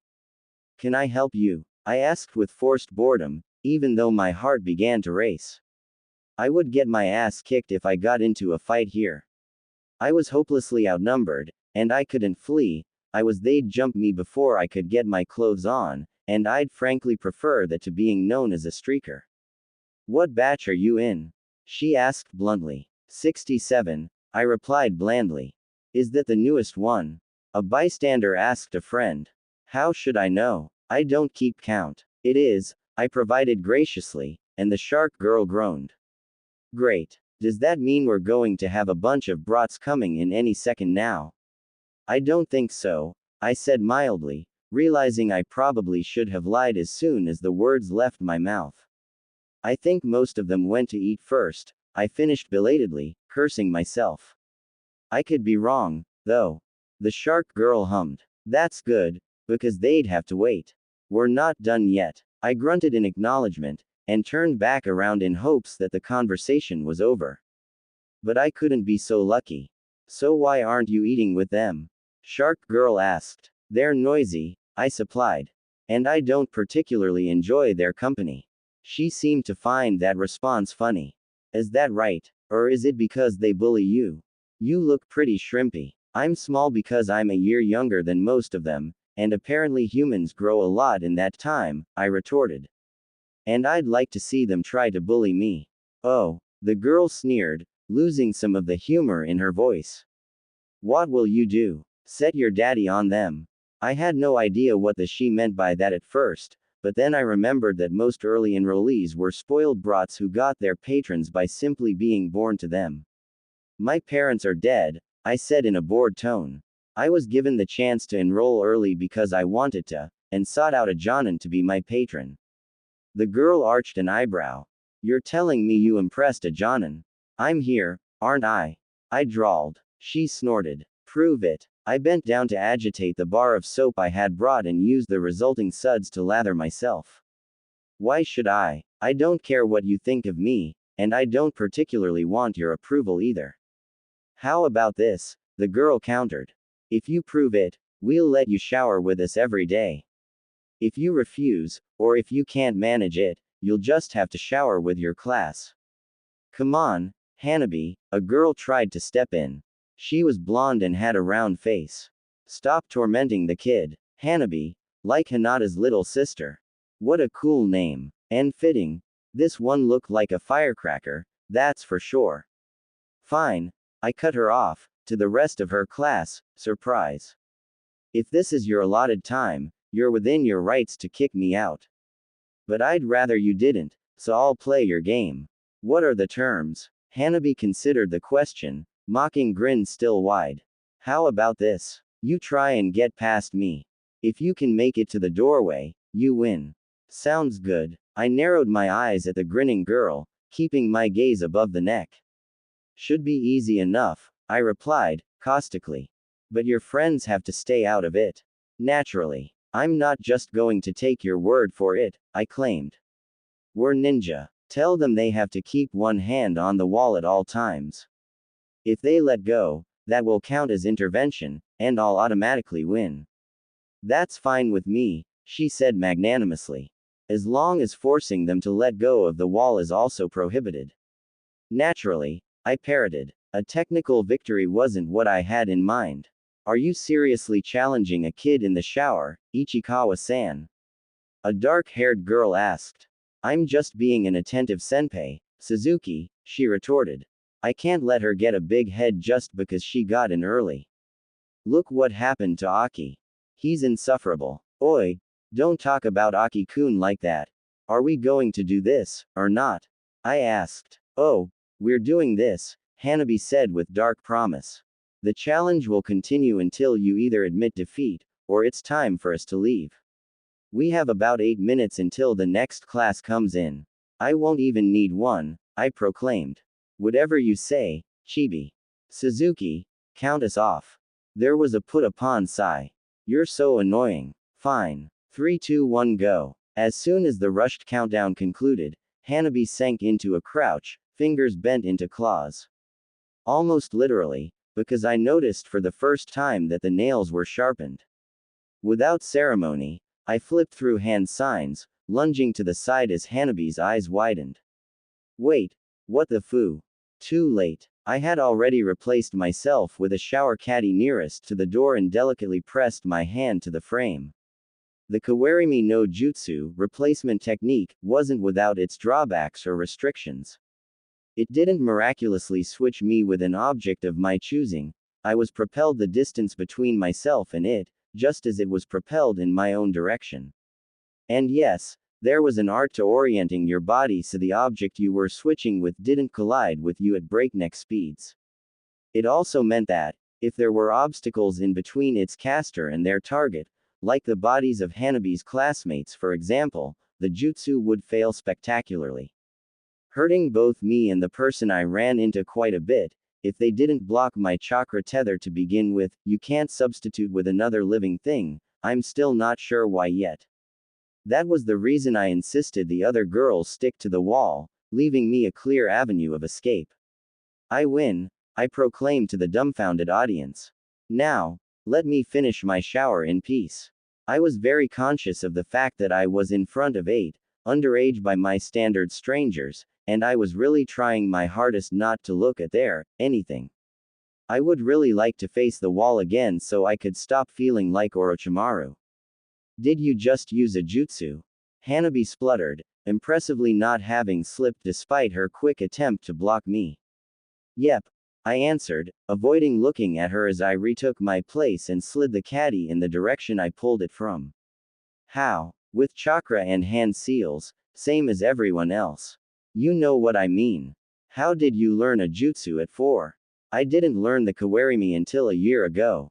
Sounds like a skill issue, I said, turning to lather my head with a bar of shampoo. I missed my liquid, chemically stuff back on Earth. It took a moment for my words to sink in, probably because that wasn't a phrase used here. But once they did, Hanabi's class erupted into laughter. Oh my kami, Ichikawa-san, Suzuki gasped. It's like she's a mini you. I'm not a mini anyone, I said, at the exact same time as Hanabi loudly proclaimed, as if. I'm one of a kind, we said in unison. Then we looked at one another. Oh god, Kami damn it. The academy barely survived with just Hanabi-chan, and now there's another one. Another asked, gasping for breath. I'm ignoring all of you, I declared, speeding through the rest of my routine. As soon as my skin was properly rinsed, I switched the nozzle off and turned towards the exit. But before I got too far, a wet arm wrapped itself around my neck, and I barely resisted the urge to squeal. I like you, Chibi, Hanabi said, apparently over her mock outrage at the claim to our likeness. I'm Ichikawa Hanabi, but you can call me Senpai from now on. I will not, Ichikawa-san. Harsh, she said, though the dangerous smile didn't leave her face. You'll come around eventually. She lowered her voice to whisper in my ear. Soon, if you haven't already, you'll discover that there are two types of people in the academy. The ones who are here to learn to be good little shinobi, and those who are learning to be great. Who aren't here to get noticed, but to make themselves noticed. You know what I mean. Poor grammar aside, I knew exactly what she meant. There are those who are content to make a living, survive, and follow orders, and there are those who aspire to become infamous, live how they want, and give the orders, I said. I couldn't have said it better myself. I knew you'd get it. I could see it in your eyes. That second future you described. I will make that my own or die trying. What about you? Yoshiro observed his class as they formed a circle around the sparring ring, outlined by a stripe of white paint. He directed them to sit, and once they had quieted, he spoke. You have been assigned a number based on the alphabetical order of the class roster, he announced. I have 26 slips of paper with your numbers, and I will draw 2 names at random. These 2 people will fight, and afterwards, we will critique them. For the first 4 months of each semester, my assistants and I will guide these critiques, but after that, Otani-sensei, Sawamura-sensei and I will only speak up after all of you. For every comment we make, you will all lose a point out of your grade for the day. Though your fight, and not necessarily the outcome, will primarily dictate said grade. He and his 2 assistants would be positioned in a triangle around the ring, behind the students, for that very reason. Scanning the room, Yoshiro could see the nerves plainly visible on most of the children's faces. I had you sit in a ring so you can see from all perspectives. Some of you will catch mistakes that aren't visible from another angle. So make sure you pay attention, because others may not be able to pick up your slack.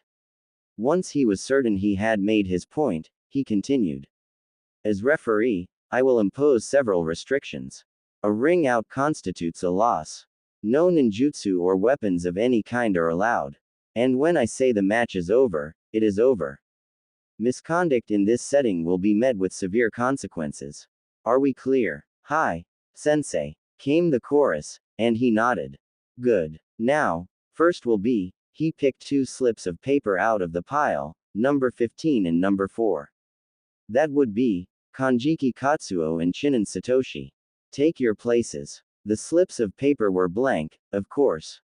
What? He was a shinobi, of course nothing would be left to chance.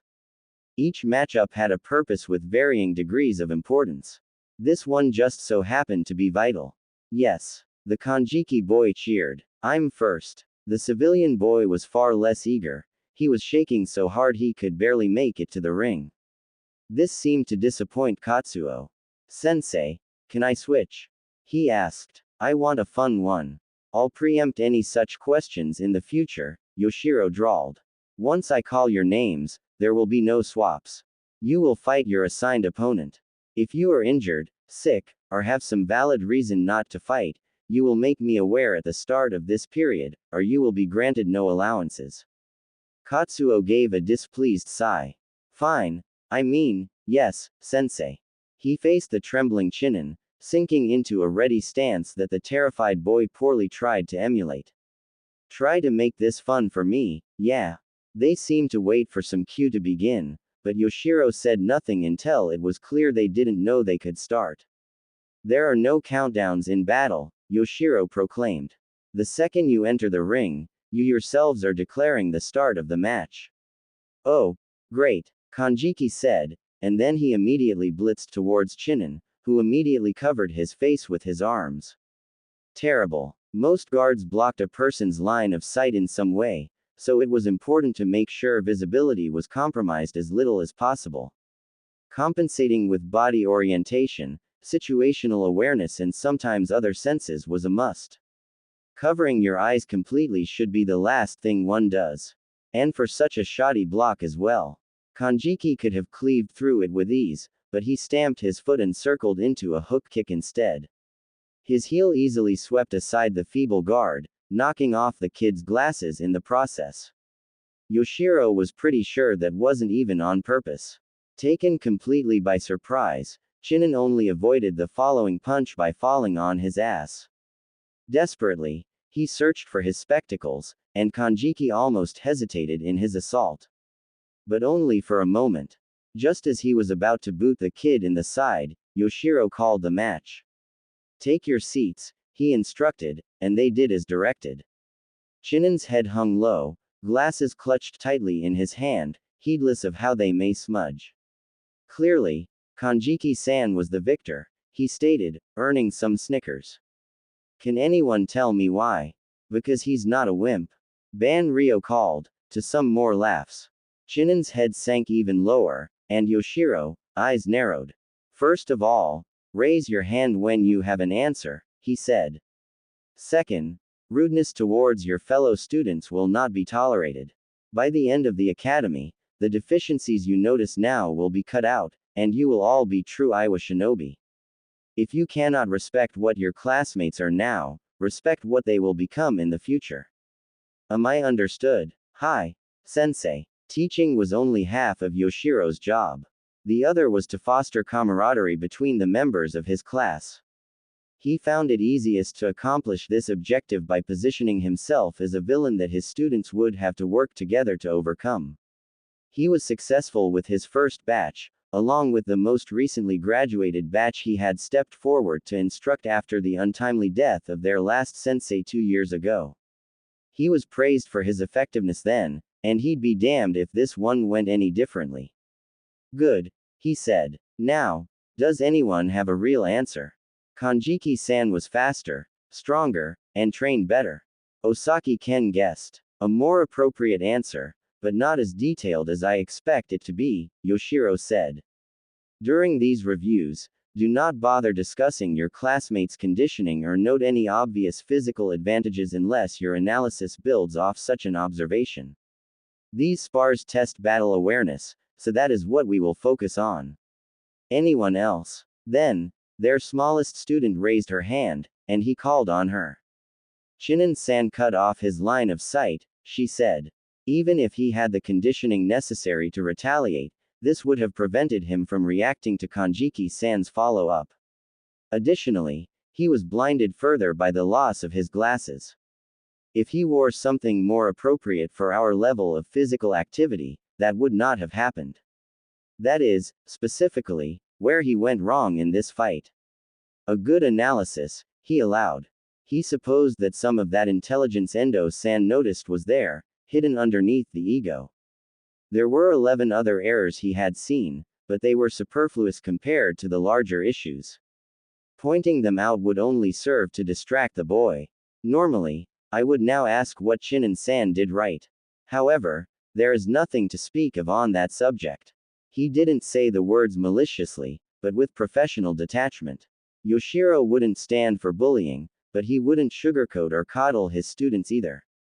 There were no participation awards in Iowa, and there wasn't a single thing Chinen did correctly during his match. "Let's move on," he said, cutting off the class reactions.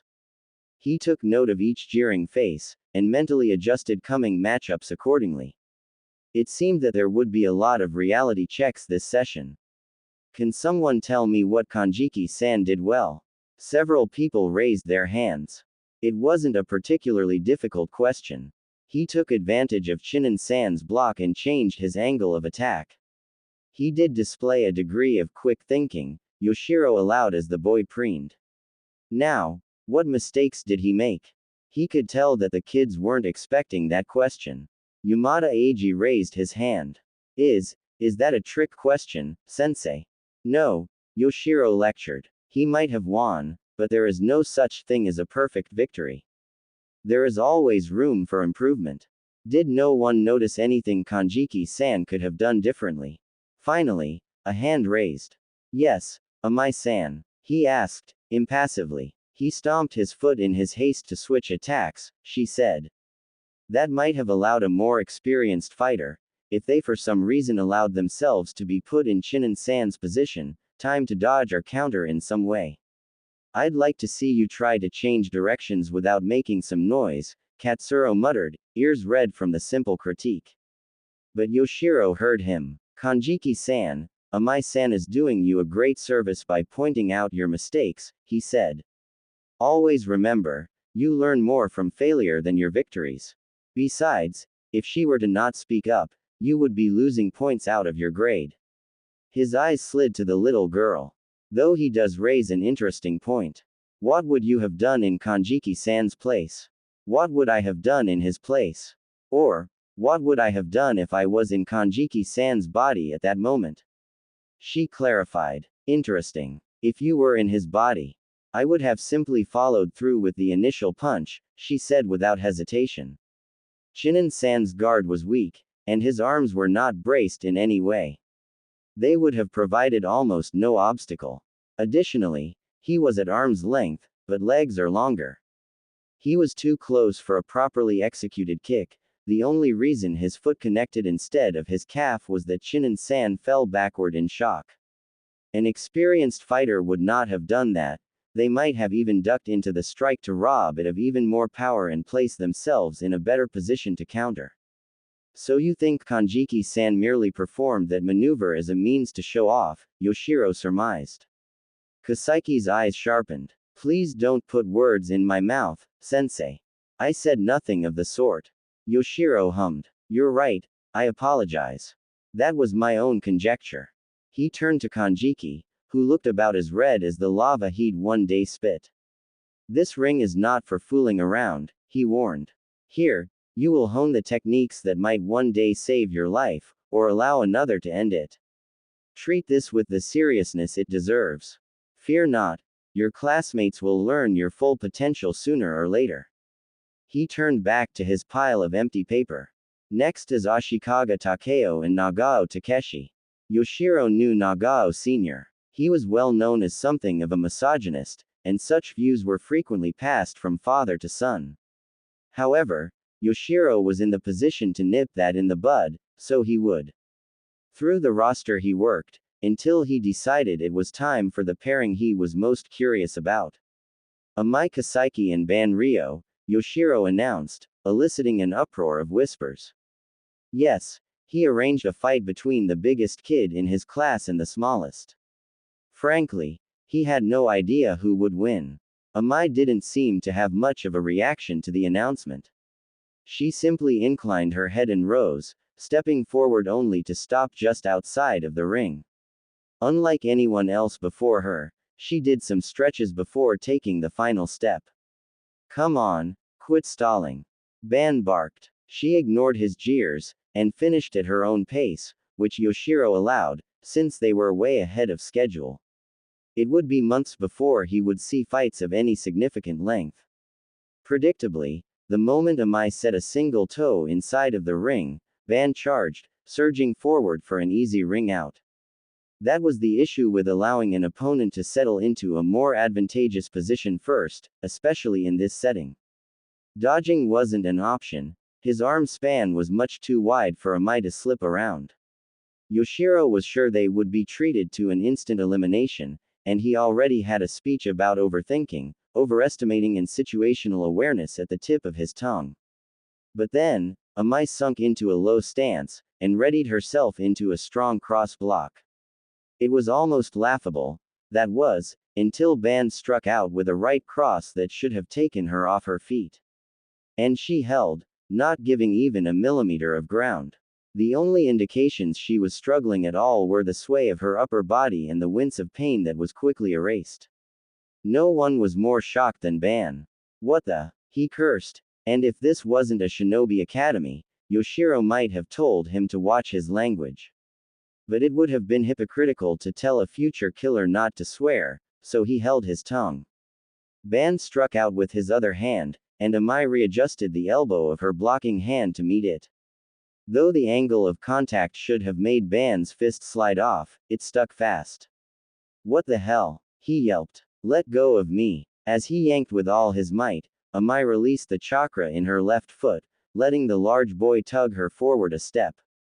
Caught off balance, but with both arms still stuck, Ban stumbled back, and in an instant, Amai released the chakra on her left forearm and right elbow as well.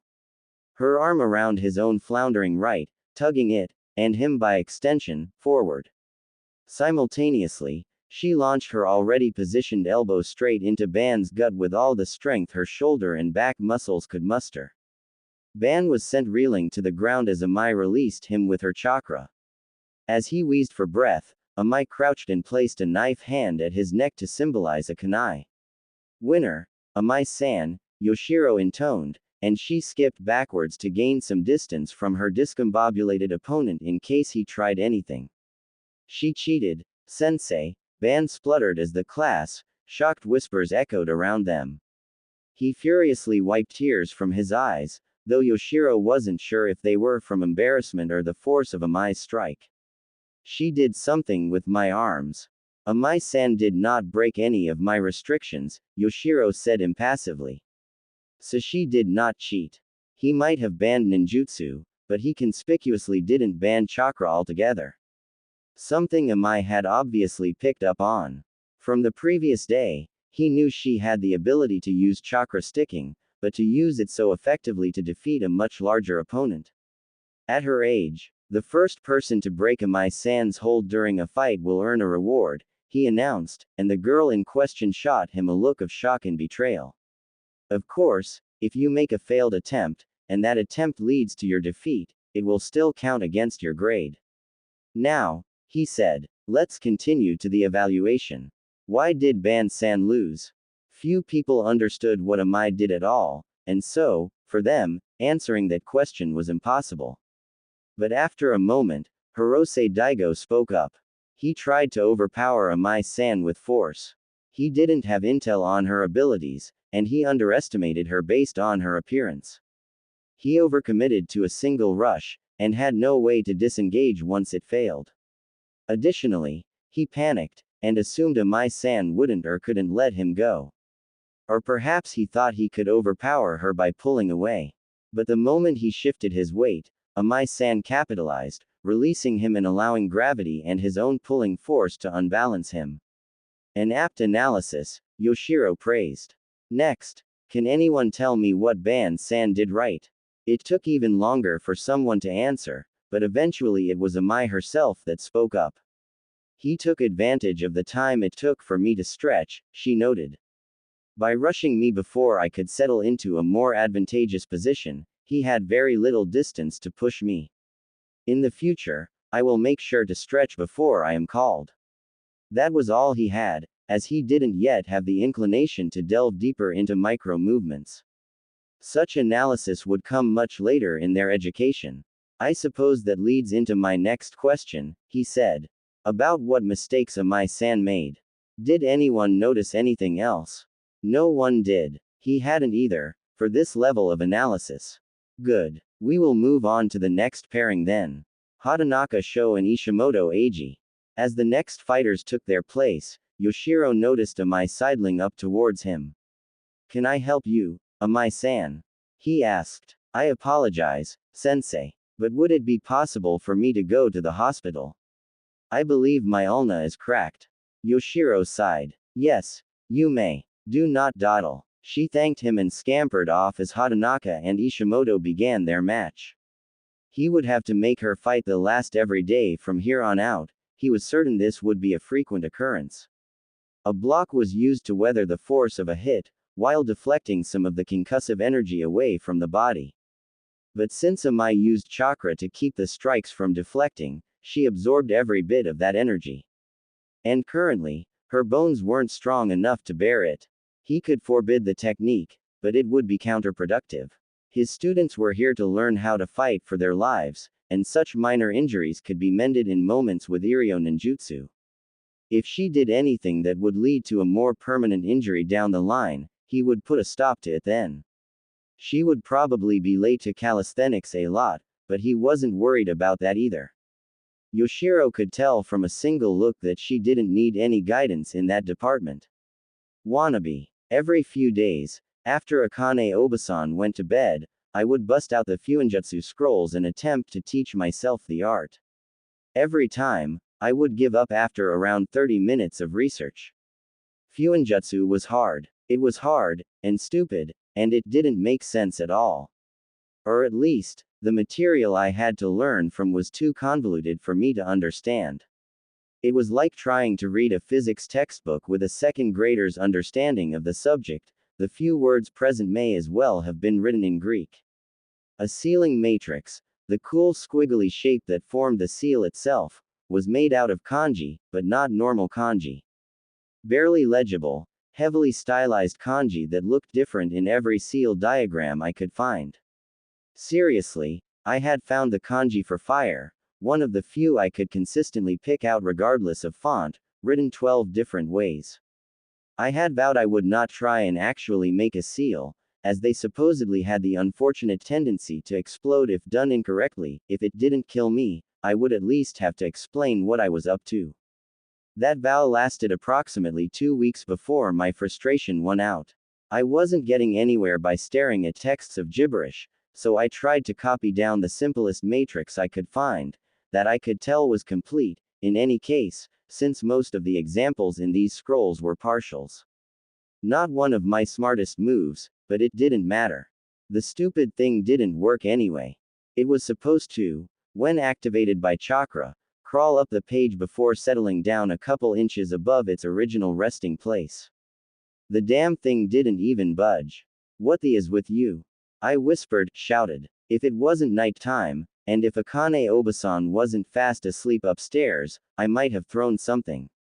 In a fit of rage, I crumpled up the paper I had painstakingly copied the matrix on. Was it incomplete after all? Maybe all the seals here were edited in some way for security. I had considered the possibility before, and now I almost hoped that was the case.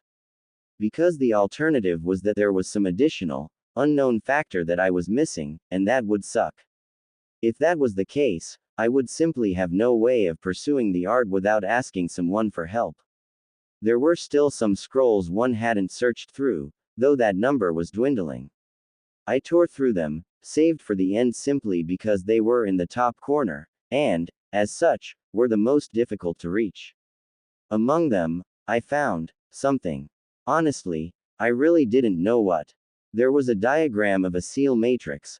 I had no idea what it did, as it lacked any explanation as to its purpose. There has to be an appendix somewhere. Atsuchi probably keeps it under lock and key, with explanations, but I didn't have it, so everything but the most basic diagrams are a complete mystery to me. I didn't know what this matrix did, and all I could tell was that it was much more complex than the crawling thing. What caught my eye was just a tiny segment of it near the top middle. I was able to identify some of the distorted kanji, but that wasn't what drew my attention. It was the shape, I guess, of the lines the kanji formed. I recognized it from somewhere, but for the life of me, I couldn't remember where. I uncrumpled the paper, tearing off a strip of non-incriminating white space. The rest I would soak in pulp just to be safe, but on this piece I drew the symbol. None of the kanji, just the shape. Then, I went to bed. Wannabe. With little fanfare, my first week of the academy ended. I was a little surprised to find I would have weekends off. They were so serious here. I thought ninja training would be a 24/7 thing. I was glad to be wrong. I mean, I would still be training, but the kiddos deserved a couple days off at least. Most of them. There was one that I thought needed a wake-up call, and, unluckily for her, I was too nice to watch and wait for her to learn it the hard way. I found the address I had copied down in the merchant's district, specifically in a tea store. As this was supposed to be someone's home, I assumed they lived in the second story. Ohio, Ojo-chan, a balding man greeted, and I resisted the urge to grimace. Is there anything I can help you with today? Yes. Is Maki Amy in? I asked. The man blinked at her. My daughter. Yes. She's organizing the back room. Are you a friend of hers? A classmate, I said brusquely. I was sent by the academy to ensure she has the proper supplies for school. You're one of her classmates? The older Maki asked, and I groaned internally. I showed promise, so I was allowed to enroll early, I explained for the millionth time. It was also the reason I was chosen to accompany Amy-san on this excursion. I was lying, of course. I was acting on my own initiative, because Satoshi, Yosuke and the other civilian-born had gotten their acts and wardrobes together by the third day of class. While little Amy was still wearing a skirt to sparring. Is there something wrong with her school supplies? He asked. She has some notebooks and pencils. That might be all that is important in a civilian school, but not the Ninja Academy, I said with forced patience. First, her wardrobe is not suitable for our classes, especially the more active ones. Which is why I am here to accompany her to get a new one. That will not be necessary, Ojo-chan. I believe Amy-chan will be just fine with what she's wearing. Excuse me, and what has prompted you to reach that conclusion? I asked, feeling my blood pressure rise. Well, we just got her those outfits, he said sunnily. They look just fine, and we can't afford to buy her a whole separate set. Amy-chan will just have to make do. I found it very difficult to rein in my fury, and not just from the patronizing tone. That's funny, I said. I understand you've been given certain tax and utility cuts for enrolling Amy-san in the academy. Are you telling me you've already squandered all the money you earned from selling your daughter? That was why I had zero respect for the parents of any of the civilian-born kids in my class. They literally pimped out their kids to the government. I don't know about the others, but I was certain from this short interaction alone that Amy's parents hadn't so much as lightly researched the fate they were consigning their daughter. Selling. The man spluttered. You listen here, young lady, you have no right to speak to me like this. Where are your parents? My parents were shinobi who were killed in the last war, I said coldly. That is what it means to be a shinobi. To fight and bleed for your village. This is the fate you sold your daughter into. That was war. He protested. People die in war, but the war's over. Amy won't have to. Are you truly that naive? I exclaimed. The war is over. Who told you that? What treaties were signed? What declarations were made? I'll tell you. The Tsuchikage signed a temporary armistice. There was no loss or victory between the elemental nations, we just decided to stop actively fighting until we all have enough manpower, weapons and money to start it up again. And Konoha is chomping at the bit to get revenge for Uzu. I give it a decade before the war is back on, and wouldn't you know it? That's just in time for your daughter to graduate from the academy. I hopped onto the front desk and got right in the slimy man's face. Know this, I growled. The little girl you called your daughter, the one you claim to love, is gone now. Her death was arranged the moment you enrolled her in the academy. Either she will remain how she is right now and die a literal death after a few missions, or she'll kill the soft, weak merchant's daughter she was born to be and survive as a shinobi killer. You no longer have a choice in the matter. Me coming here, that was a courtesy. If I go back to Yoshiro-sensei and tell him you refused to do what you're told, they'll take it to mean you are choosing to sabotage a future Iwagakure asset. And Iwa will not take kindly to that. Worst part was, my words were true. If Amy returned from the weekend in a skirt, I bet my left hand that Yoshiro-sensei would begin to ask questions. Amy would be getting all the resources she needed, and I highly doubted that the expenses would be coming out of Iwa's treasury. 8,000 ryos should cover the cost of several outfits with change left over, I said coldly, as the man trembled before me. I felt a bit drained, for some reason. You'll probably have to do laundry frequently. Amy's father half turned before freezing as he saw the back room was open. Hello, Amy-san, I said coolly. Are you ready to go shopping? Why, yes, Amai-san, she stuttered as her father ducked around her, not meeting either of our eyes. Good. We'll make this quick. Wannabe. The following hour was awkward and spent almost entirely in silence. I showed Amy to a shinobi outfitter's, and though I tried to prod her, and encourage her to get something she liked, as long as it was appropriate, she was incredibly, and understandably, cagey. Eventually, I settled on a pair of gray shorts and a pastel red kinda blouse. Despite all of its features, metal weave for durability and protection, and a lot of hidden pockets which I thought were pretty nifty, it still gave elementary schoolgirl. Stylish and useful. She could afford 2 of the outfits with what her father had forked over. Do you think you'll need bandages, Amy-san? I asked, holding up a roll. Like what I use? I don't know, she whispered, not meeting my eyes. I'm not hurt. Will I be soon? This is so. I don't wear bandages because I'm injured, I explained to her, holding up the roll for her to see. These ones and the ones I use have metal wire woven into them. It provides some protection against blades. But that's not something you have to really worry about yet. I was just asking, I finished lamely. No thank you, then, Amai-san. I sighed. I can all but hear you thinking. It won't do you any good to hold it in. I'll listen, if you want. The hangers in her hands began to shake. Is it true? She whispered. What you said to Tu-san. I almost asked for clarification about what she specifically meant, but I suppose it didn't matter. I was gifted and burdened with knowledge of the future, so I knew that this so-called peace wouldn't last for much longer than a decade. Yeah, I said, all of it is true. I'm sorry, Amy-san. One day soon, the war will resume, and we'll be fighting on the front lines. She hunched up against the wall as fat tears began to fall in her new clothes.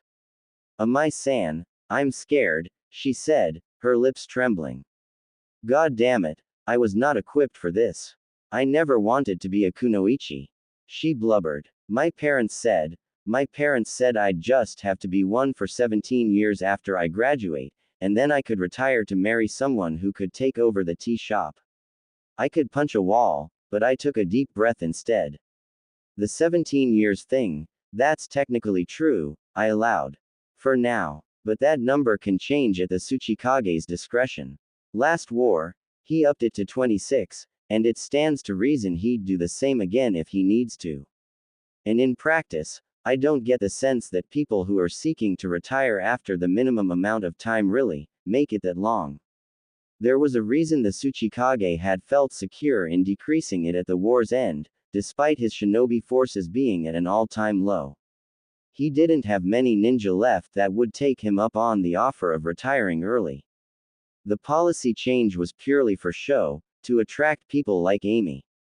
The sobbing only intensified. I'm sorry, I pushed on, because she needed to know this now. This wasn't Konoha. We didn't hide the realities of our profession for later, when they were already in too deep to back out. Not that Iwa gave you the option. But it's out of my control, your parents' control, and even Yoshiro-sensei's control, I told her bluntly, and she began to cry harder. You've been dealt a shitty hand. All you can do is try your best to make the most of it. All the scary things I said earlier, they're true. But there are good things about being a shinobi too. And maybe, if you find the right specialty, you can get out of fighting on the front line. You just have to prove yourself. As I said the words, the seed of a plan began to form in my mind. A plan that would be beneficial to both Amy and myself. Would you sit with me at lunch on Monday? She hiccuped, and my heart twisted. Associating yourself with me will only make your life harder, Amy-san, I said uncomfortably. Trust me. But I'll support you from afar, okay? It was the best I could offer. My life was destined for chaos, and the last thing Amy needed was to be dragged into it.